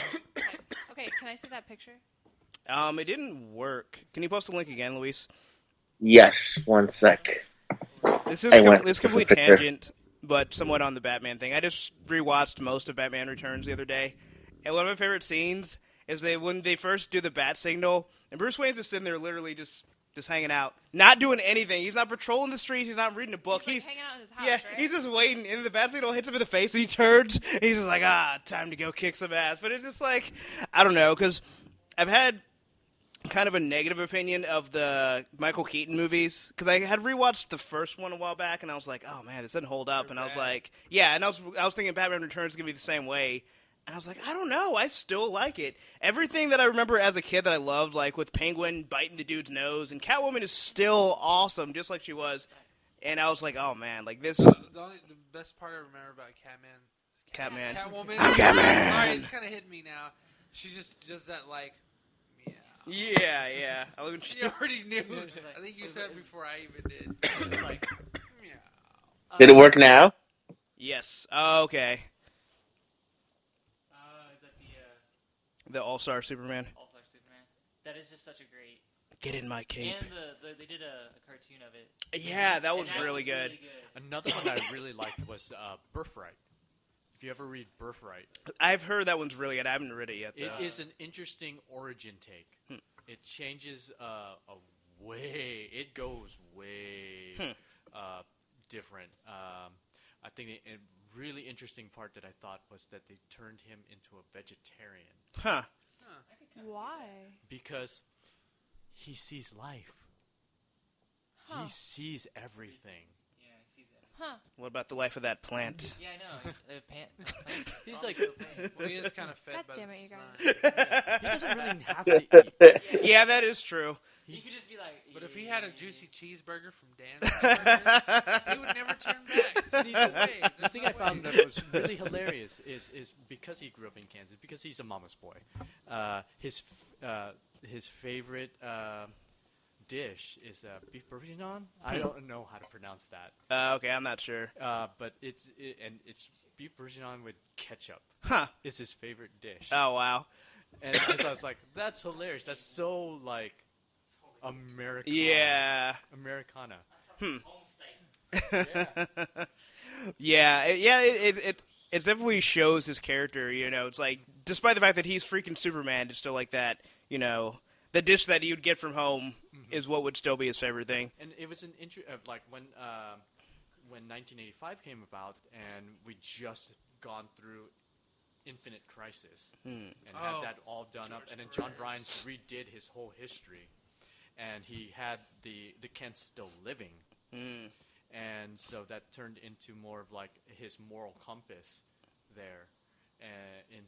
So kind of slightly more humanizing to Superman, because if you look at Superman back before Crisis happened, literally it was just whatever the author wanted. Yeah. Freaking miniature Superman that came out of his hand? What the hell is that power? Why? Why would you even do that? Wasn't he just also an asshole, too? Because I remember there's like a website like Superman's a Dick, and it's just like all these Superman dick moves. I'm assuming that was all like before Infinite Crisis. We're like, maybe we should actually make him a good guy. Like Golden Age and Silver Age Superman, it was just whatever the author wanted to Yeah. do. And then when when John Bryan did his Man of Steel, and kind of depowered Superman and had more limits set to him, and then had this more humanizing. I don't really know my parents from Krypton. All I know is my human parents. And having them still alive, and him being able to go back home and say, go up to his dad and go, "What do I do? How do I handle this?" That. Yeah, I like when that he goes better. to a human dad. Yeah, like that's his dad. I like that the fact that he never refers to his Kryptonian parents as his parents. He's like, no, his home is Kansas, it's Smallville, and those are his parents. You are my son. Yeah. That's the one part I did not like that. No way he let Papa Kent die. No way. Oh, that part was terrible. No. Don't save me, son. You have all the powers in the world to save me. Let me die. No one's seen him. Yeah, Well, he just does the nod like. Well, the whole thing is like the whole movie. There are times when he's used his powers and people have seen them. They would have just chalked it up to another anomaly. Like, hey, that Clark kid is really weird. Weird stuff happens whenever he's around. Like, right? Like it would have been one thing if he had never ever used his powers in public. But it's like his whole life. Like the one time when it matters the most, go ahead, die for the dog. Been super overt. It would have been if he had used his powers then to save his dad. It would have alerted everyone. They would have seen. It's like that. You cannot explain that away. Yeah. You can't. That's true. It's like, boom. This guy is not us anymore. And this is the fear that was always ingrained in like earlier Superman stories was that the government would take him away. Yeah. Good luck cutting into his skin. Or handcuffing him. That was a great scene. I That was love an that amazing part. scene. I have places to go. Yeah, right. Are we done? Do you need these back? Sit here for You know, a the while. best part is like, you know, if this was the 80s, like Christopher Reeves, and they did the same scene, they would have it to where like he was kind of like struggling with the handcuffs. I feel where he was like, ugh, and then you see the links slowly like breaking apart. But in him, it's just like the sex cuffs, like the breakaway cuffs. Where he's like, yes. And his hands just like. I wonder how you feel about that. If he just had his hands like by tied AdamEve.com. together, like he was holding his chin up with his fingers, and he just kind of like spread his arms apart, like that's how easy it was for him. Yeah. And I remember first seeing that scene, I was like, holy shit! Because then you see exactly. And you just see everybody like behind the glass window kind of draw back a little bit. Yeah. Like even if it was just an inch, except for what's his name? I think his last name is Ejiofor, the actor, but he's like the black general guy. Mm-hmm. Like he's the only one that just kind of stand there like, I'm not afraid of you. I'm pretty sure I'm not afraid of you. I'm pretty sure you're on my side. Yeah, all right. And of course, Stabler. Oh. Well, that's what his character was in Law & Order. Christopher Maloney. That dude wasn't afraid of shit, man. I was so hoping that since they gave him the moniker Guardian, that his actual name was going to be Jim Harper. I really wished it was. I went back. It's like, no, it's not Jim Harper. It just sucks. Oh, you bastards. Maybe they'll just retcon it. It's like, well, we want to combine universe now, so hey. Don't worry about it. But in other news... I got here the best version of Lex Luthor. I don't know about you guys, but I just posted the link in the chat. Oh, Eisenberg. I hate you. God damn it. Yeah, I really don't know with that one. I really don't know with the casting. I'll reserve judgment. Okay, so I did see like a Photoshop of Jesse Eisenberg with photoshopped without any hair. He's pretty good, Lex Luthor. Like he looks like a pretty good one. He looks like a cancer. But Well, is Luthor not cancer on Superman though? Oh, doesn't he get Kryptonian cancer? No. Kryptonian cancer. Shit, did I just give him credibility? Kryptonite starts growing in tumors and it's like slowly Well, he killing technically him. has cancer in All-Star Superman because he has like, oh, the sun's supercharged me too much, I'm gonna die. Yeah. R.I.P. Pour out some kryptonite for him. So, Game of Thrones fans, Doctor Who fans have something to be excited about. If you're a fan of the Matt Smith Doctor Who, anybody? I am. And if you're a fan of Natalie Dormer, Who is it? I am. well, they will both star in Patient Zero. What's that about? I don't know. I didn't read the article. Zombies?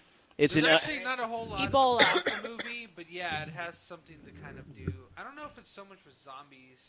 in But Patient. it's kind of with zombies. Pretty much. I think it's one of those, they're not zombies, but they're practically zombies. It says, an unprecedented global pandemic of a super strain of rabies has resulted in the evolution of a new species driven by violence. So kids that love GTA. No, I'm just kidding. An inexplicable immune human survivor with the ability to communicate with this new species must spearhead a hunt for Patient Zero in order to find a cure to save his infected wife and humanity. I Am Legend? That's like every It's kind of I Am Legend, yeah. It's like I Am Legend mixed with like High School of the Dead. Yeah. Well, there's just so but many not on movies that with like formula. super fan service level. You know? Oh my god, with the boob bullet thing.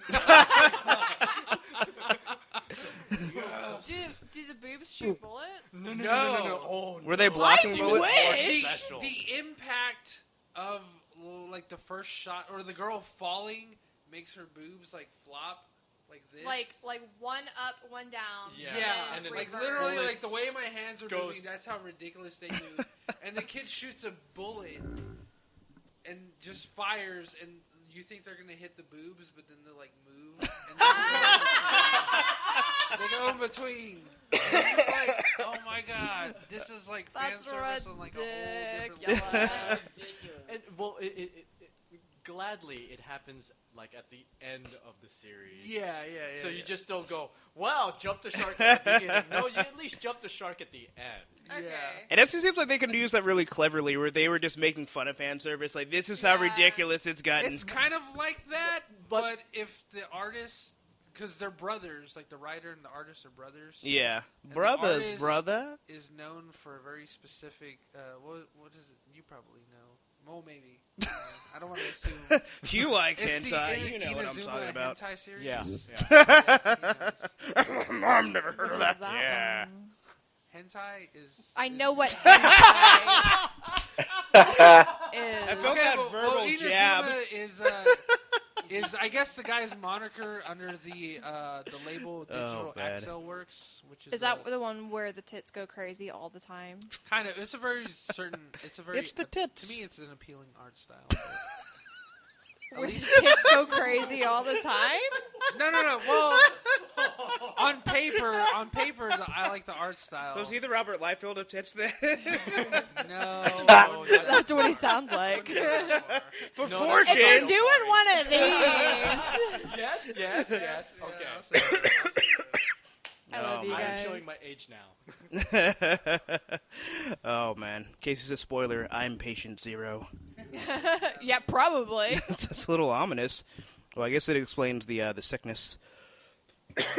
So in other news that everyone's totally excited about, they're going to remake Luther for the U.S. Without Eldris Iva. Yep. No You'll be eyes at all. I thought they were going to actually try to get him on. I thought they were going to pull like the They didn't Grace try very Point- hard, did they? Yeah. No, they didn't. I thought they were going to try to pull the Grace Point Broadchurch ordeal. Yeah. Even though I haven't seen Broadchurch or Grace Point for that matter, I assume know they're the good. history of it. Yeah. So Grace Point is it Grace Point, which is the remake of the British Broad, Broadchurch? yeah. Right, Broadchurch is right. the British one, and Yeah. Grace Point is the American one. But they both have David Tennant in it. Yeah, and then Luther is kind of he's a detective, like a really good detective, but with anger issues. Yeah. He's So a really violent guy. So apparently he's going to be the executive producer. Elba actually is. Yeah, he's not actually going to be So in he's it. the executive producer, but they can't get him to be like in the. Maybe that's how bad he knows it's going to be. He's like, you can pay me, but I don't want anyone to see my face associated with this. Or maybe he's getting better work. Probably. Yeah. I want to see him. They should just make it Lex Luthor Well, and just have Jesse supposedly, Eisenberg. there was news a couple of weeks ago. And he's a cop. I don't think we covered it, but there was news a couple of weeks ago that he's supposed to be making an appearance in Age of Ultron. Yeah, I think we did cover it because he was really pissed As off Hydra? about the helmet thing on his head. Because he was like, I guess he was like, they had to do reshoots. That's what it was. They had to do reshoots, and he was like really like burnt out because he was just filming some movie, I don't know, in South Africa or something. And he was just like, he was telling his agent, like, I don't want to do this.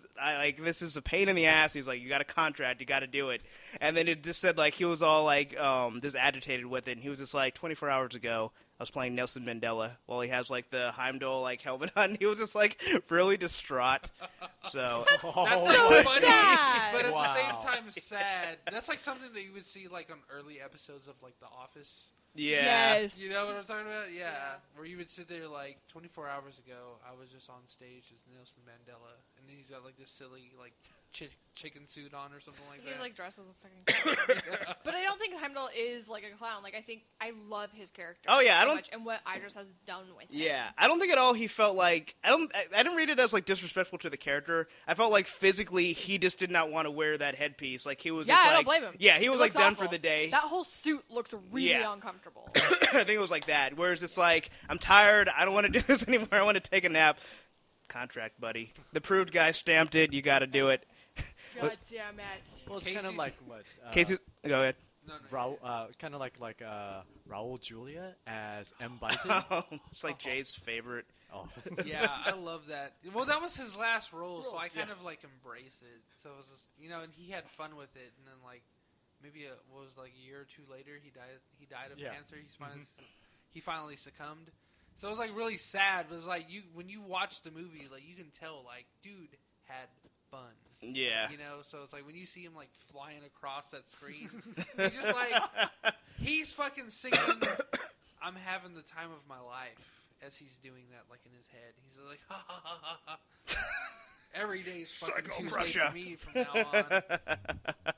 Yeah, like that quote you always do. It's like, it was the worst day of her life. For me, it was a Thursday. Yeah. Yeah, Bison's pretty mean. So Casey says she has the immune system of a baby, so maybe the world will make her patient 0. She also said, guys, what's 10 plus 9? Hopes you get it. and I don't, so I feel bad that I let somebody. Does anybody get that? Sadly, no. Well, not even the Oracle knows. The Oracle knows. Holy shit. We're fucked. Oh, maybe. The clouds, the judgment. Yeah, I know, right? Scorn. The spirits are restless. We are. Wait, the Is spirits. it a Doctor Who reference? 10 plus 9 is the oncoming storm. What about? I'm still trying to fathom that. Equals attack eyebrows. His power levels over 9,000. The eyebrows you can like open bottle caps with. Yes. Nice. So here's so someone's doing a Kickstarter so they can make real, quote unquote, real combat armor for Batman. So apparently it only takes $1,000 to make Batman combat armor. Wait, actual knife and gun proof? That's what it's like put as, but I don't see that being possible. No way you could do $1,000. I'll put that up as debatable. Yeah. But it's just funny how that's what it's like actually put on. And the thing is, too, it would have been one thing if he's like, I have the blueprints, I know exactly how I can do this, and somehow he can do this like within that budget. But he's like, no, I've actually never done this before. This is kind of just my idea. I'm going to use some 3D printing. Some paper. Yeah, I'm just going to paper. Maybe he has some money. He just needs $1,000 more. Maybe. Because if you think, the only thing I think of that's like actually fully bulletproof is like the dragon skin armor. And that itself costs at least $1,000. Well, and that's not, I mean, like, you know, higher caliber weapons, it's not going to stop. Yeah. That's why you need the ceramic plate. So, like, to make it knife-proof and gun-proof, and removable and wearable is almost impossible. With the technology we have today. Hence why the Army doesn't do it. Because if that was possible, they'd be covered in this stuff. Because, you know, you don't want to lose anyone. Well, supposedly they can do it. It's just not cost-effective. Yeah, like, they don't want to pay for it. Well, there's also ways around it, too. So, like, they're like, well, they're still going to... Well, it's like their parents are sending them, like their children that are in the armed services. They send them like body armor, shit like that. Well, yeah, that's because our corrupt government takes the budget away from Well, arming soldiers and funnels it into the industry that's supposed to arm the soldiers, but they don't actually arm the soldiers. They research new arms for the soldiers. So it's a big clusterfuck up there, but. So, yeah, I think that's the thing. I think they could make it, but they're like, yeah, like you said, I mean, that's the thing that, like, tripped me out when that whole thing, just as a tangent, obviously. But it's like, $1 trillion budget, can't pay for body armor. You would think this would be on the top line of what you need. Can't put armor on their vehicles so they won't get blown up. On the They're like, well, we got to play Halliburton, but you know. Police forces can buy Bearcats, which are armored on the underneath, so they won't get blown up by IEDs. Yeah. Think about that one. Well, they need that for speeding tickets. It's important. Yeah. We got Keanu Reeves in a bus here. Kids, slow down. Just put a Bearcat in front of us. So, yeah. So, apparently this guy's reached his goal. He got I thought it was kind of impressive, though. He only had 15 backers, and he made at that $1,163.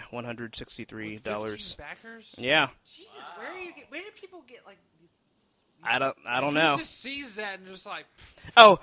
Oh, And the best thing too, it's like usually you at least get something like, hey, when I do this armor and mass produce it, you'll get some. Unfortunately, I will not have enough funding to make gifts to give to contributors, but anyone who contributes 100 or more will be added to my portfolio entry and progress report as an official backer. You'll also receive a personal email from me telling you how much of a good person you are for funding education. This is not education. That's not education. Are you going to tell me why this is effective? Oh, this guy makes me so mad. It's like there are people starving and dying out there. This asshole thinks he can make armor at $1,000. He's given like the equivalent of like an attaboy. Yeah, pretty much. You're gonna get a digital handshake. It's just like a gif of going like this. Job well done, sir. It's just a gif of a hand moving up and down. This guy makes me so angry. I just want to punch him in the throat. But he'll have that bad armor, so it won't even hurt him. I'm pretty sure I'll punch through it. Yeah, probably. It's made out of paper mache. I don't know if you guys have heard of Phoenix Jones. Yes. But I have. Okay. Supposedly his armor is also bulletproof and knife-proof. Really? That's what he claims. Will he wear it while I stab him and shoot him? Has he tested? Well, he's been arrested for trying to like apprehend people. But he was exonerated, though, I think. Yeah. They did unmask him. Yeah, that's Oh, true. is that the Seattle guy? Yeah, the Seattle guy. I actually want to get him on the I'm podcast pretty someday. sure he might be schizophrenic. Oh yeah, he's clearly insane, but Like- still. He was an MMA fighter. I don't know if he still is. No, he That was. does not qualify you to, take No. on armed people who are, in all intents and purposes, sometimes murderers. Not all of them, but some of them are. Yeah, I mean, he goes up to the low-level crime, like, you're doing a noise violation. Pepper spray! Citizen arrest. He It kinda did. reminds me of an anime I'm watching right now called Samurai Flamenco. Flamenco? Yeah! Woo! Yeah, I'm like 3 episodes in right now, but it's like the same fucking premise. It's like this guy, he does like modeling, but he's starting out as I only paid attention completely to the first episode because then my kids woke up from their like afternoon nap. But the second and third, I was kind of like half paying attention. But like the dude's trying to like just stop people from like crossing the road basically and just loitering, and they're like kicking his ass, and he's just like, your parents would be ashamed, like jaw to the face, and he's just like still getting up, and like he's just like his willpower is like so awesome. His willpower to stop petty crime. Yeah. Very, very, very petty crime. To be in Phoenix Jones' defense, he actually did help solve one crime. I think with his surveillance, someone who had their car stolen was able to recover it. Wow, So. he actually recovered a car? Yeah. Most cops can't ever, like... Exactly. Oh, yeah. We should just make him the entire I remember- force. I remember when I used to live at the Phoenix Tanglewood Jones, Apartments. Remember when I lived at the Tanglewood Apartments? Yeah. And my car got broken into? Uh-huh. I think it was before you moved down here. My car got broken into, and they stole my surround sound. I thought you were going to say your ceramics. They stole my sound system, my amp, and they left my door, Yeah, like, he had that pot that he made with Hibiki, like ghost style. yeah. They left my door half cracked open, so when I got to my car, I was like, did I leave my door open? And when I looked, there was just like, everything was fucking gone. I was like, oh, no. And then I called work, and I was like, yeah, my shit just got broken into, and my car won't start. Like, they disabled my battery, so my alarm wouldn't go off. And I told them, I was like, yeah, I'm not coming in today. And they were all, like, butthurt about that. Gail, I don't know if I told you about Gail. She was a fucking... she was a witch. Not even a bitch.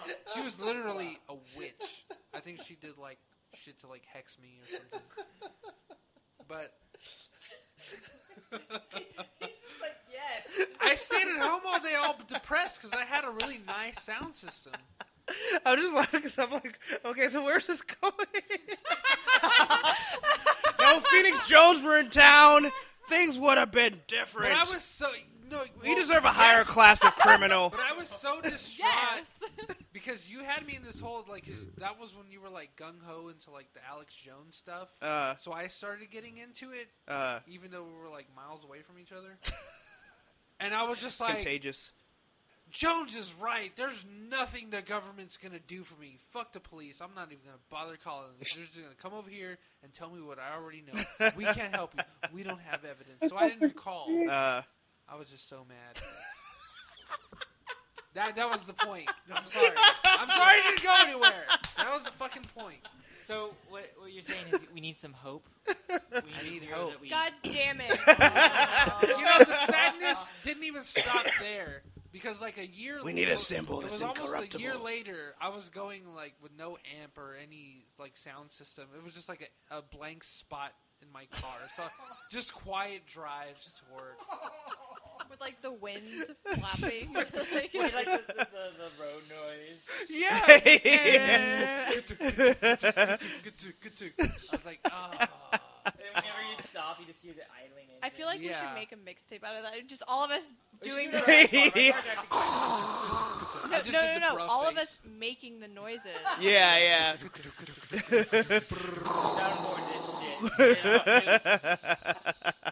do a podcast on the road. That would be hilarious. You know, the saddest part is was it my 26th birthday? Prometheus here and my wife, and I don't know if it was my brother or just the two of you, pitched in and got me a new surround system. Aww. Yeah. Aww. For my birthday. A week later, not even a week later, my car breaks down. Still broken down, and it's sitting in my dad. It was a 3000 GT. And, it's still sitting in my dad's garage. But luckily, the guy that moved in a couple of months ago across the street from my parents, he rebuilt his entire garage, had it connect to his house, and he rebuilds cars for a living from there. Nice. Yeah, so he's like always helping my dad out, and he actually got mad at my dad when we went out of town when I got suspended from work.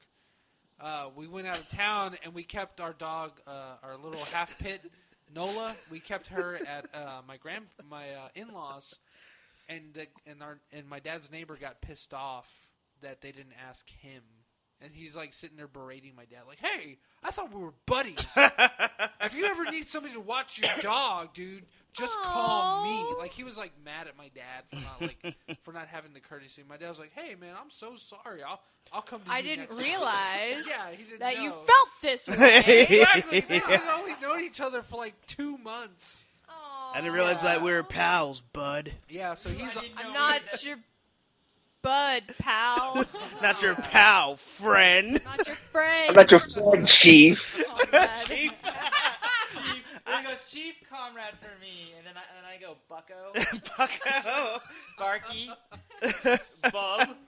So like, Nice. it's just getting weirder. So like, they're like, "Oh man, I can't keep going on this." I'm not your bucko, bae.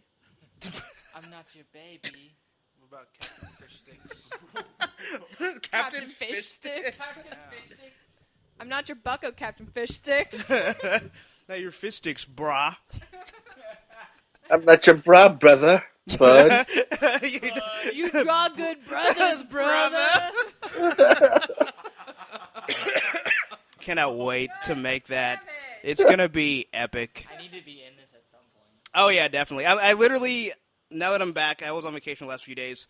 I'm going to start writing down all the props that I need. I'm going to talk to people at Tribe and see if we can use that as the location. Like, I'm serious about this. I do want to do this. It's going to be hilarious. Vacation. That's why I haven't seen you at work. I forgot.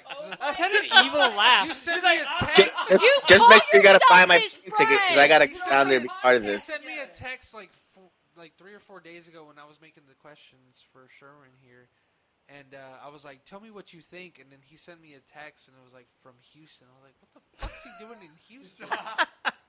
I had the beer bottle in my hand. I wanted to throw it on the floor. What the fuck's he doing in Houston? Why am I not there? Yeah, exactly. Why am I not there? Jealous girlfriend much? Kind of. It's okay. Well, you know, You're my it's number funny one 'cause boo. I told Hibiki the same thing, and I was like, "What's he doing in Houston?" She was like, "He's enjoying himself." I love Hibiki so much. Yeah. Did she say it with that attitude too? Yeah, of course. She's from fucking Brooklyn, dude. Brooklyn. Yeah, she forced herself out of that accent when she first moved here, like in the Really? like in the 8th grade, because kids are evil. Does it slip out every once in a while though? Sometimes, like she can Like, call upon it when but- she's mad I or call drunk? upon the Brooklyn It's like accent. Mjolnir. It's like Mjolnir for her. You know? Oh my god, I was She's calling like, upon "What are you it. talking about?" Oh, when I was up in New Jersey, and I would go hang out with friends in New York City, I would call upon my southern accent. And it was amazing. Southern accent gets you a long way in a lot of places. No, I'm just a simple country lawyer. No, like No, you know what accent really gets you a long way? British accents. 12 in the morning to you. Sound actually really pretentious. yes. Yeah, or evil. For customer service, if you're going to be dealing with an asshole, or if you want something, call them up. "Hi, I was just wondering if you can help me with this," because it sounds like, "Oh, bless your heart, you're just stupid." You're just from the South. See, when I went to Heroes Con in 2009, one of my friends, he's from Egypt, but he grew up in England, so he has an English accent. And all the women there literally just like fell in love with him the second he started talking. And the rest of us were like, we weren't even there. Shut your fucking mouth and get out. I'm not even kidding. Right. We went to Cold Stone, which was like a couple blocks away from the convention center one night. And all those women there, I think there was like about 5 of them. And it was all women, and there were all the staff there, and they quickly all went to him, give him, "Here, try this sample, try this sample, try this sample." And it was me and 2 other guys, and we're like See, we want some ice cream too. Could we order? Hold on. Here, try this sample. Try this sample. Try that sample. So we're like, you know what? We're just gonna wait because it's just. Well, what else can we do? We want you to clean it. See, that's the worst. You can't go to England and be like exotic and cool. Yes, you can.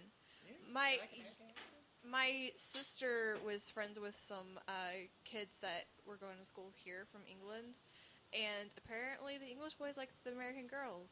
They think the American girls are prettier. No, I meant like men can't take their American accents and go to England and get the same attention. Like, oh, it's a fucking Yankee. Yeah, I know, right? Though American men generally are more attractive than British men, but they're also way douchier.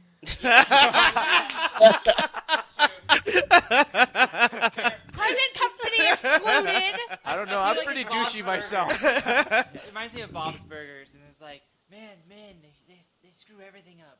And Bob's just like, yeah, we do. Kind of do. Well, it's like one of those things you have to wait. It's like, be perceived as more attractive and douchey. I'll take it. I'll be a douche if you find me attractive. Yeah, right. Do I look douchey now? Hold on. Let me get my little hairs. Ducktail in the front. Oh my God. Because I too could be Luke Perry. Shave your head and then just have the one curl. Okay. Full Metal outfit. Oh man. Yeah.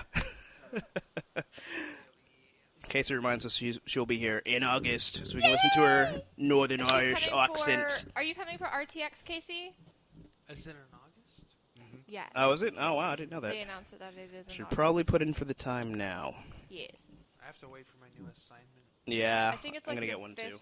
and 6th of August, maybe. Oh, she says yes. Yeah. Dude, the incompetence of my current sergeant. Uh-huh. I was asking him. I was like, well, he sent an email saying like, no one can ask for the 14th off. Just don't.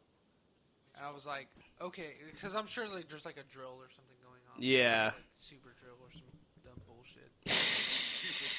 And so I was like, so the 14th you said no, but I put in time to have the 15th off.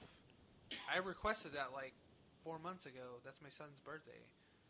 And so is that possible? And he was like, well, I don't know because so-and-so's on FMLA and another guy is still on vacation until he's not coming back till January 15th.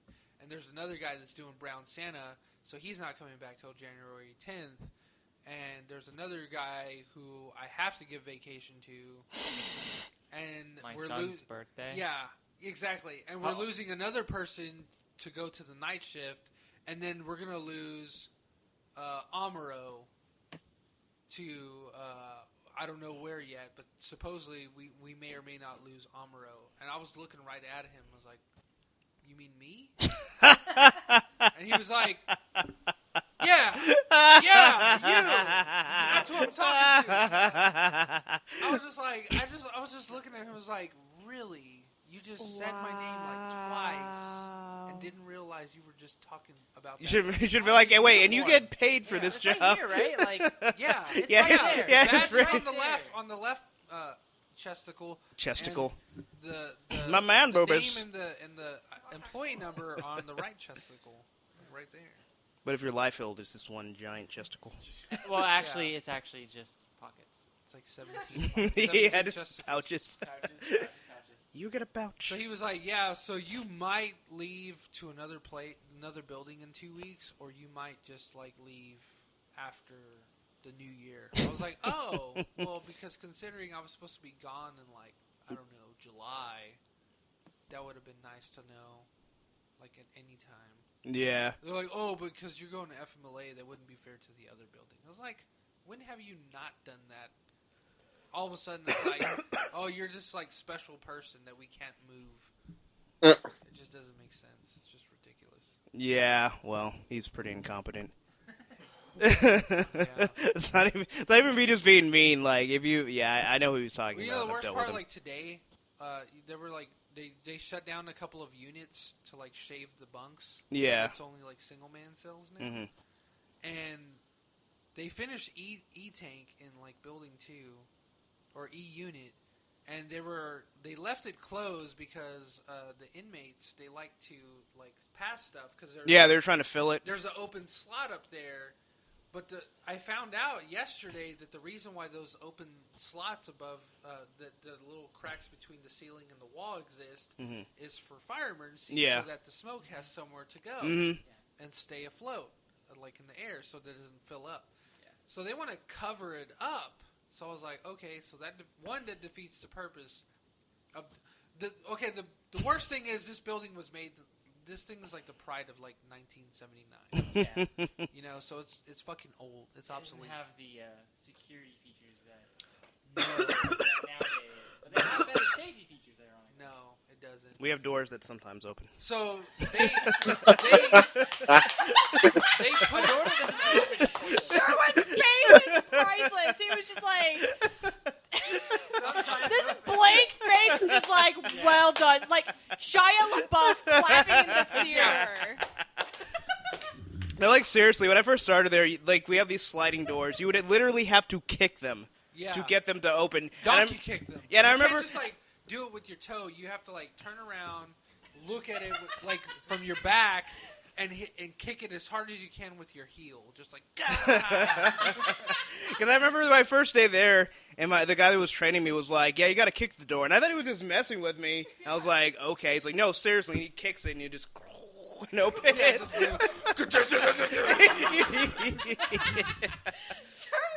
Loud grating sound. Your tax dollars at work, folks. Yeah.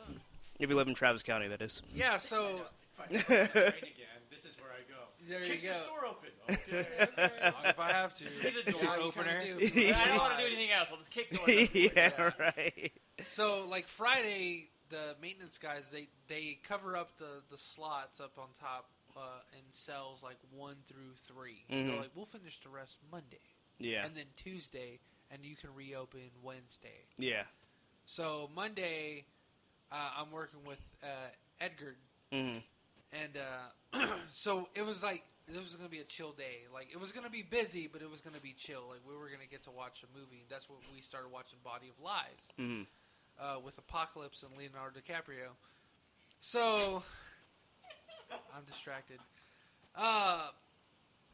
So the day just gets busy. Commissary's trying to do all their things so they can have their fucking time off for Thanksgiving.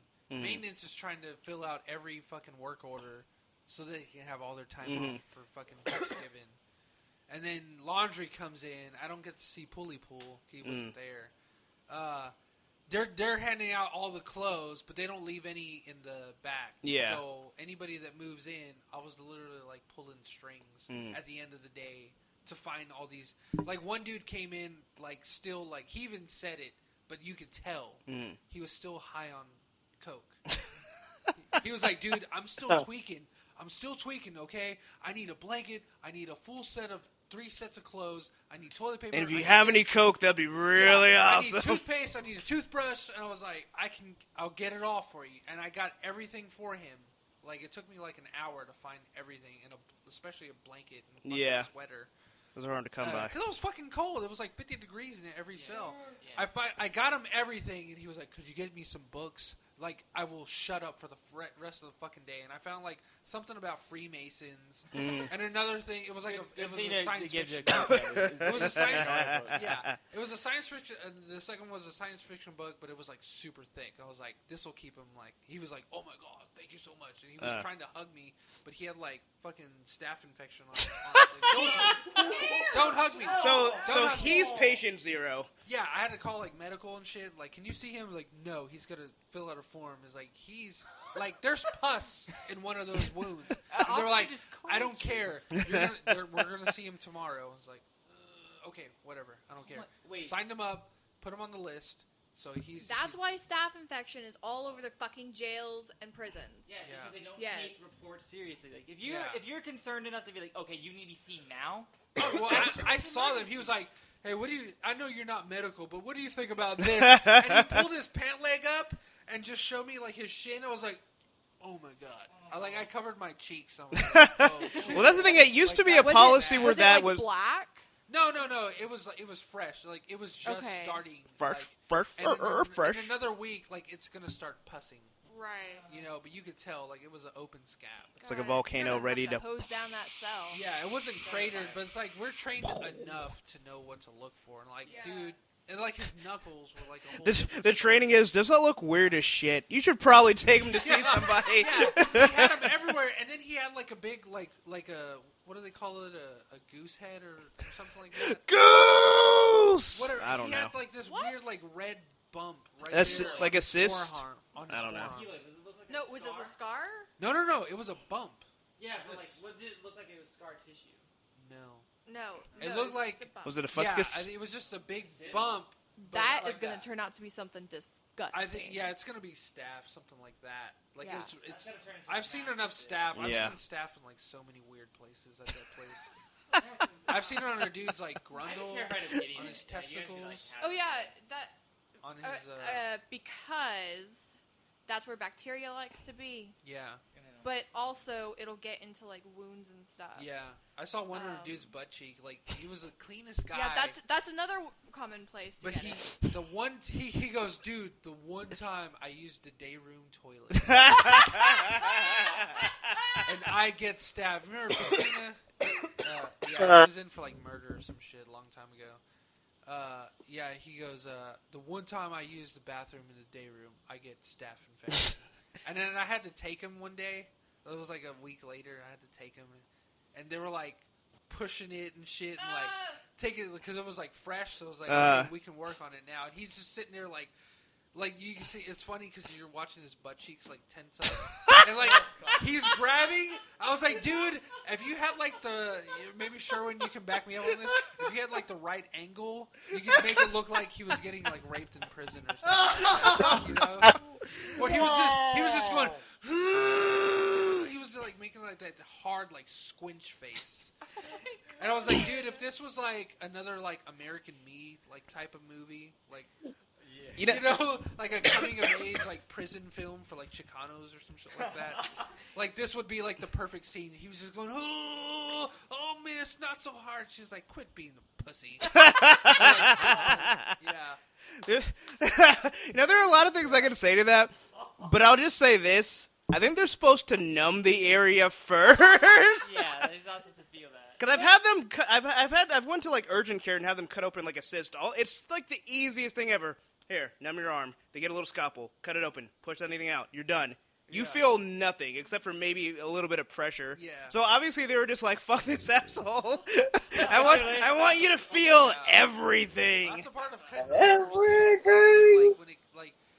Like I can relate to a lot of these guys with like tooth pain because like I still have like a busted tooth right here. Yeah. And I just kind of like I always shove it with like Temperin every like 3 or 4 weeks. I'm like, I'm good. Whatever. Let's put sugar in there. I heard that helps teeth. Yeah, sugar helps a lot, asshole.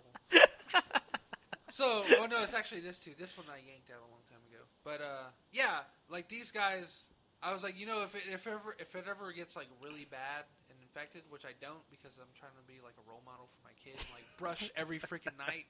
Well, that's bad. Whatever. Anyways, I got it. That's still what you do. That's still how you brush your teeth. That's how you brush teeth. You're not, giving yourself a blowjob, I guess. Anyway, I imagine it would not look like this. I imagine it would look more like But anyways. But yeah, so I'm trying to do like good by him. And just like, yeah, this is how you brush teeth. And is he just like, can I have a screwdriver for a toothbrush? Melanie says, I don't think they're as concerned with customer satisfaction in the jail or Yelp ratings. Yelp ratings, it would not be good. It's rated number 10 on Zagat. Yeah. It'd be like there'd be a guy on there like 3 out of 10 would not recommend. Yeah, don't come here. Don't come here. Stay out of jail. It's not fun. Like 5 out of 5, the greatest jail ever been. Yeah. Oh, come on, we're not the greatest. Yeah, that'd be funny to see jail ratings. There's dudes that come up and they're just like, yeah, my tooth cracked during lunchtime and I need to see like a dentist or something. And I was like, well, the dentists only come on Tuesdays and the only thing they do is yank teeth. And they were like, well, I don't care, man. I got to get this fixed. And like other dudes, it's just like, they've been dealing with this shit for months. And like, the one I got pulled out, I dealt with it for an entire year until it was like so bad. They gave me an injection in my hip, back of my hip. And they're like, it'll kick in 40 minutes. It'll last you approximately 36 hours. On average, it's like 24, but it's like it'll last you almost 2 days. Enough to wage you over for the next day for when you get it pulled out. And I was like, sweet. Hit me up. It was like those 24-hour emergency room places. Yeah, they're urgent cares. It lasted me 2 hours. That's how strong the pain was. Wow. Like, I was sitting there at Walmart or Walgreens for 40 minutes. Like, this sucks. I'm waiting for my penicillin prescription. And then it finally kicked in. I was like, I feel great. And then 2 hours later, it was like, it's back. Fuck this shit. But once I got it pulled out, it was like incredible relief. Like, I felt so good. Like, even the pain of them like yanking it out felt way better than like, the pain itself. I like this pain better. So I can feel for these guys that are like, man, it sucks, blah blah blah. I'm like, I understand. I got you. You know. Yeah, it sucks. It's not a good thing to be. But they don't next give time, them, don't rob they somebody. They don't give them like Novocaine or anything. Like if it hurts, they're like open your mouth and here come the clamps and just like, ugh, and they're having to deal with that pain. And all they do is like toss them some gauze. If it gets literally infected, just wipe yourself off. If You're it gets bleeding. infected, fill out another med line. I don't think. As a doctor, I'd be okay with this. This seems kind of cruel and unusual punishment. They're very selective. Oh man. You mean they should be disbarred because that's cruel? Yeah, it is. I mean, like, yeah, they might be convicted people, but they still don't deserve. A lot of them are just doing like county time. Yeah, exactly. Like, DWIs. he jaywalked like 100,000 times and got 5,000 tickets. Yeah, that guy does not deserve to have no Novocaine. Yeah, it's a topical. Topical ointment or something. Well, I guess the way they justify it is because it's all free. So like they get like your tooth pull gets pulled for free. So you get to have incredible pain and suffering. So that's the cost. And you have to wait till Tuesday because fuck your life. Every Tuesday. Well, this Every is so Tuesday fucked except up. for Thanksgiving. This is so fucked up. But it's actually gotten better because it used to be like the first Tuesday of every month, and now, like as of the last like 8 months, it's been like every Tuesday. Yeah, because I guess like the dentist bothers to show up to work. Yeah. But hey, it's the government. But anyway, final topic. Now that everyone feels great about the American justice system. I have no idea where I was going with that. So anyway, when we all depart from this world, we can at least have the solace of knowing that we can have a Gundam gravestone to watch over your tomb. What's in the middle? I can finally die happy. I don't know what's in the middle, but maybe it does hold stuff, but it's pretty big. So they have this in where is it? We're in Japan. Well, yeah, it was the city of Yatsu, I don't know, but it looks pretty badass. I know Amaru loves Gundam, so I thought I'd let him know about this. So we can already start plotting your death now. Shout out to Kerry because I think he was the one that posted it initially, wasn't he? I think so. Him or Blood Ocean. But it looks like one of the Gundams from Gundam Wing, but I'm not as familiar as you are. I'm not looking at the picture right now, so I don't know. Oh. Damn it. Well. Your mom's a wing. Oh, burn. It doesn't really look like anything right here. Yeah, I got it up. So even. It looks like the RX-78. Yeah. Just a little bit. Yeah. Well, I mean, it's not as detailed. I mean, it's a tombstone. I mean, to be fair, it's not going to notice. I want the giant one they have. The one? Yeah. Oh, that'd be awesome. That one, it lights up. You need like an entire acre, or at least a half acre. Entire acre.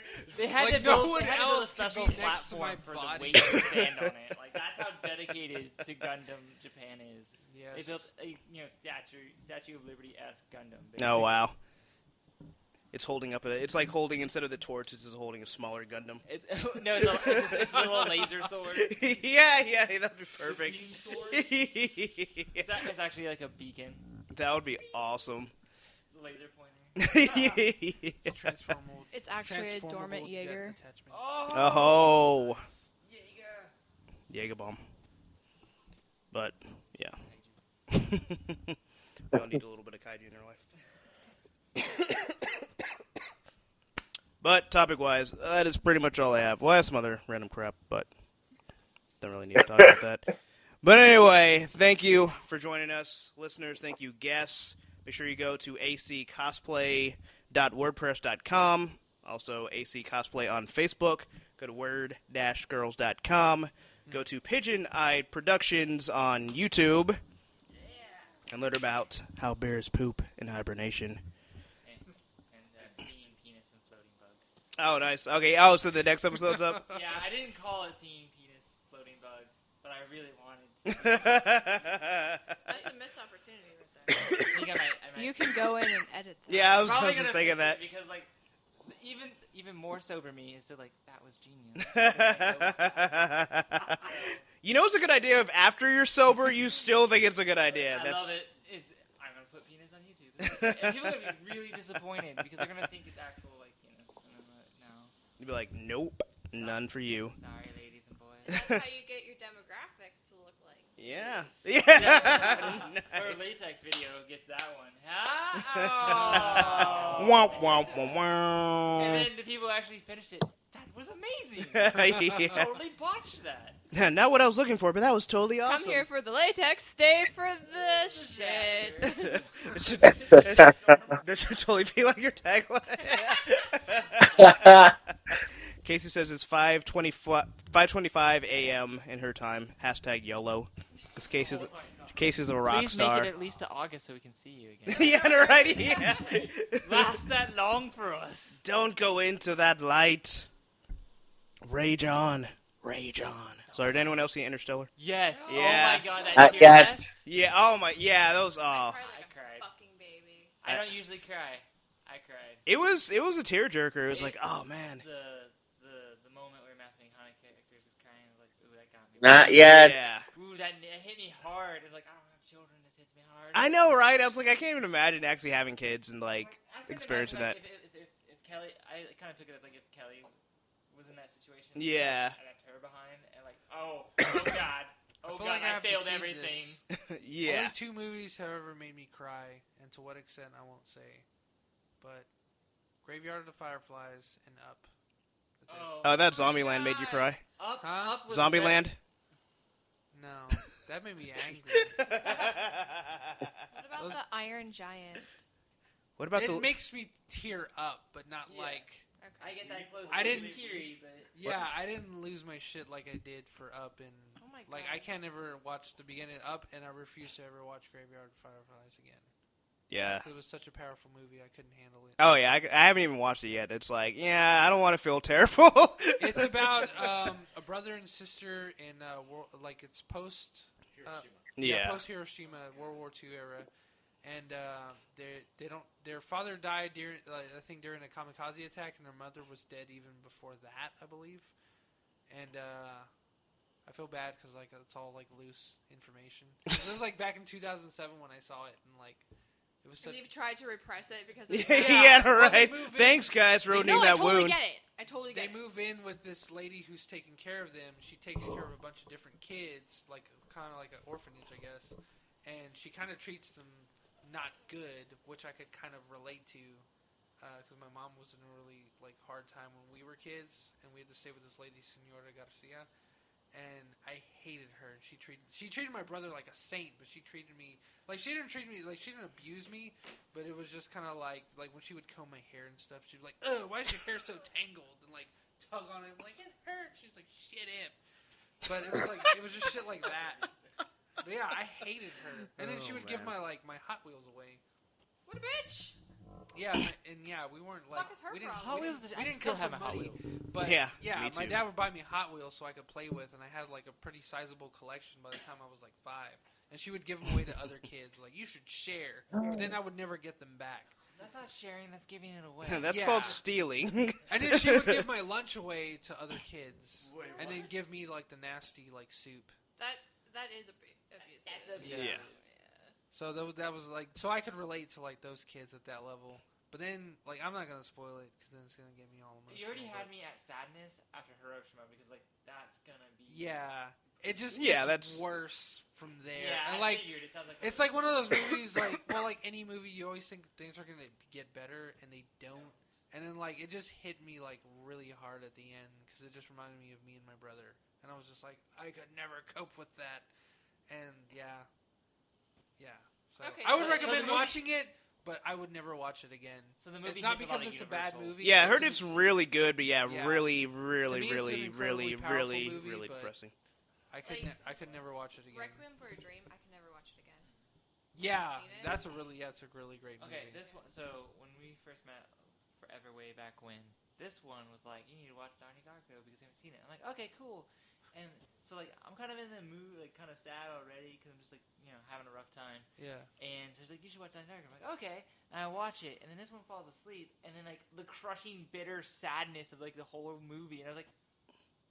And she's like asleep, and I'm like, you jerk! You left me! You servant bitch upper! She's all dreaming about happy things too. And I'm like, oh, that was brutal. I wasn't prepared for that. She's like dreaming how good her coffee's gonna be. The best part of falling asleep during Donnie Darko. And not seen the end of Donnie Darko. Yeah. I'm gonna crush the shit of that Starbucks. And he's just sitting here, just like.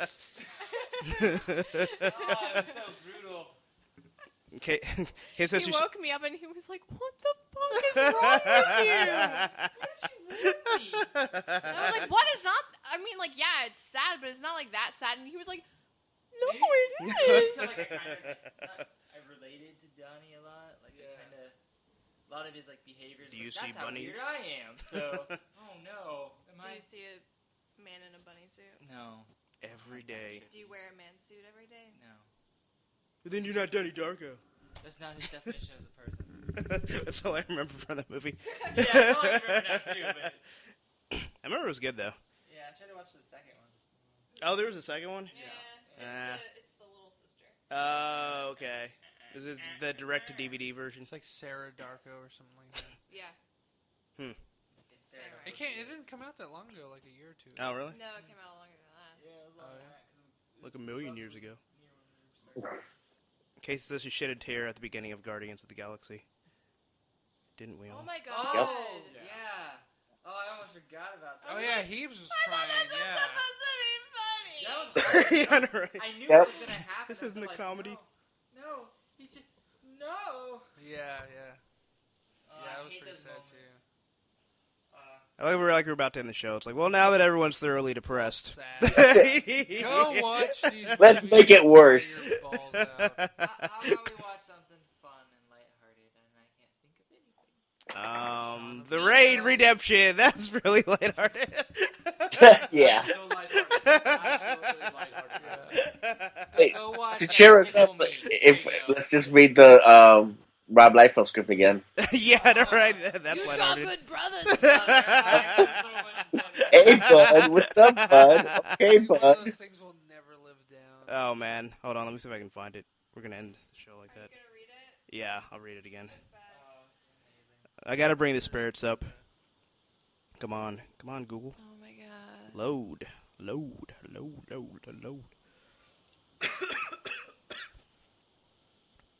Buffering. All right, I found it. Here it is. Nice. Okay, I'll just start this Nevermore likes to make its own soundtrack. Easy-E. Man, I want to make comic books with you. That's a natural progression with me. Comics and music. You draw good brothers, brother. He pops the trunk. Easy-E. Let me get some of my new CDs. A view of the trunk reveals several automatic rifles and firearms strewn over and across CDs, scattered in every direction. Rob is startled. This is straight up gangster. Like nothing he'd encountered growing up in Orange County. You like that, huh? Eazy-E looks back at Rob and smiles. He pushes past the machine guns to grab Rob's CD. Here's my latest and greatest. Drops next month, but you getting a preview. Rob receives the disc, nodding, still startled at the amount of assault rifles in Easy's trunk. Easy leans into Rob. I wants to work with you, bro. Make cool comics and have a signing like this one. We can make it happen. Rob nods. I'm a big fan. I think it'll be cool. All right, then. Here's my number. Bill can vouch for me, bro. I'm in every Wednesday. I'm for real. Easy bumps Rob, and Bill's wife comes running up to them. Can I get a picture, please? Fade to black. Oh, there's another part. Eazy-E steps next to Rob and scowls for the picture. Flash. Easy is in his car and drives off. Rob is standing on the curb, taking in the moment when he is distracted. That was beautiful. That got me a little teary-eyed. It was so emotional.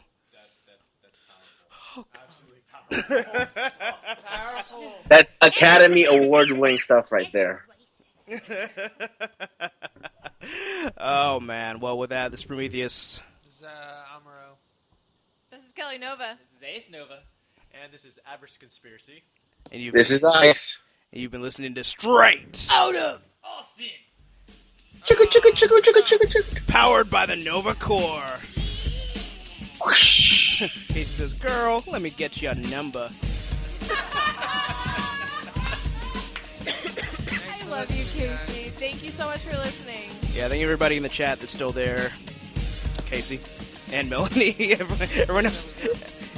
Yeah, we had a few other people. I'm scrolling back because I gave them shout-outs before we officially end. Blood Ocean 07, Jeremy Cadwell. Guests. And, yeah, nameless guests who one day will have a name like Robert Paulson. Oh, there was one other person. His name was Robert Paulson. His name was Robert Paulson. You see, after the podcast, we have a name. It's Robert Paulson. I believe it was probably Robert Paulson. But anyway, join us again next week. Also, make sure you check out Luis's show, The Comic Bubble, every Friday at 8 p.m. Central, only on Mixler.com.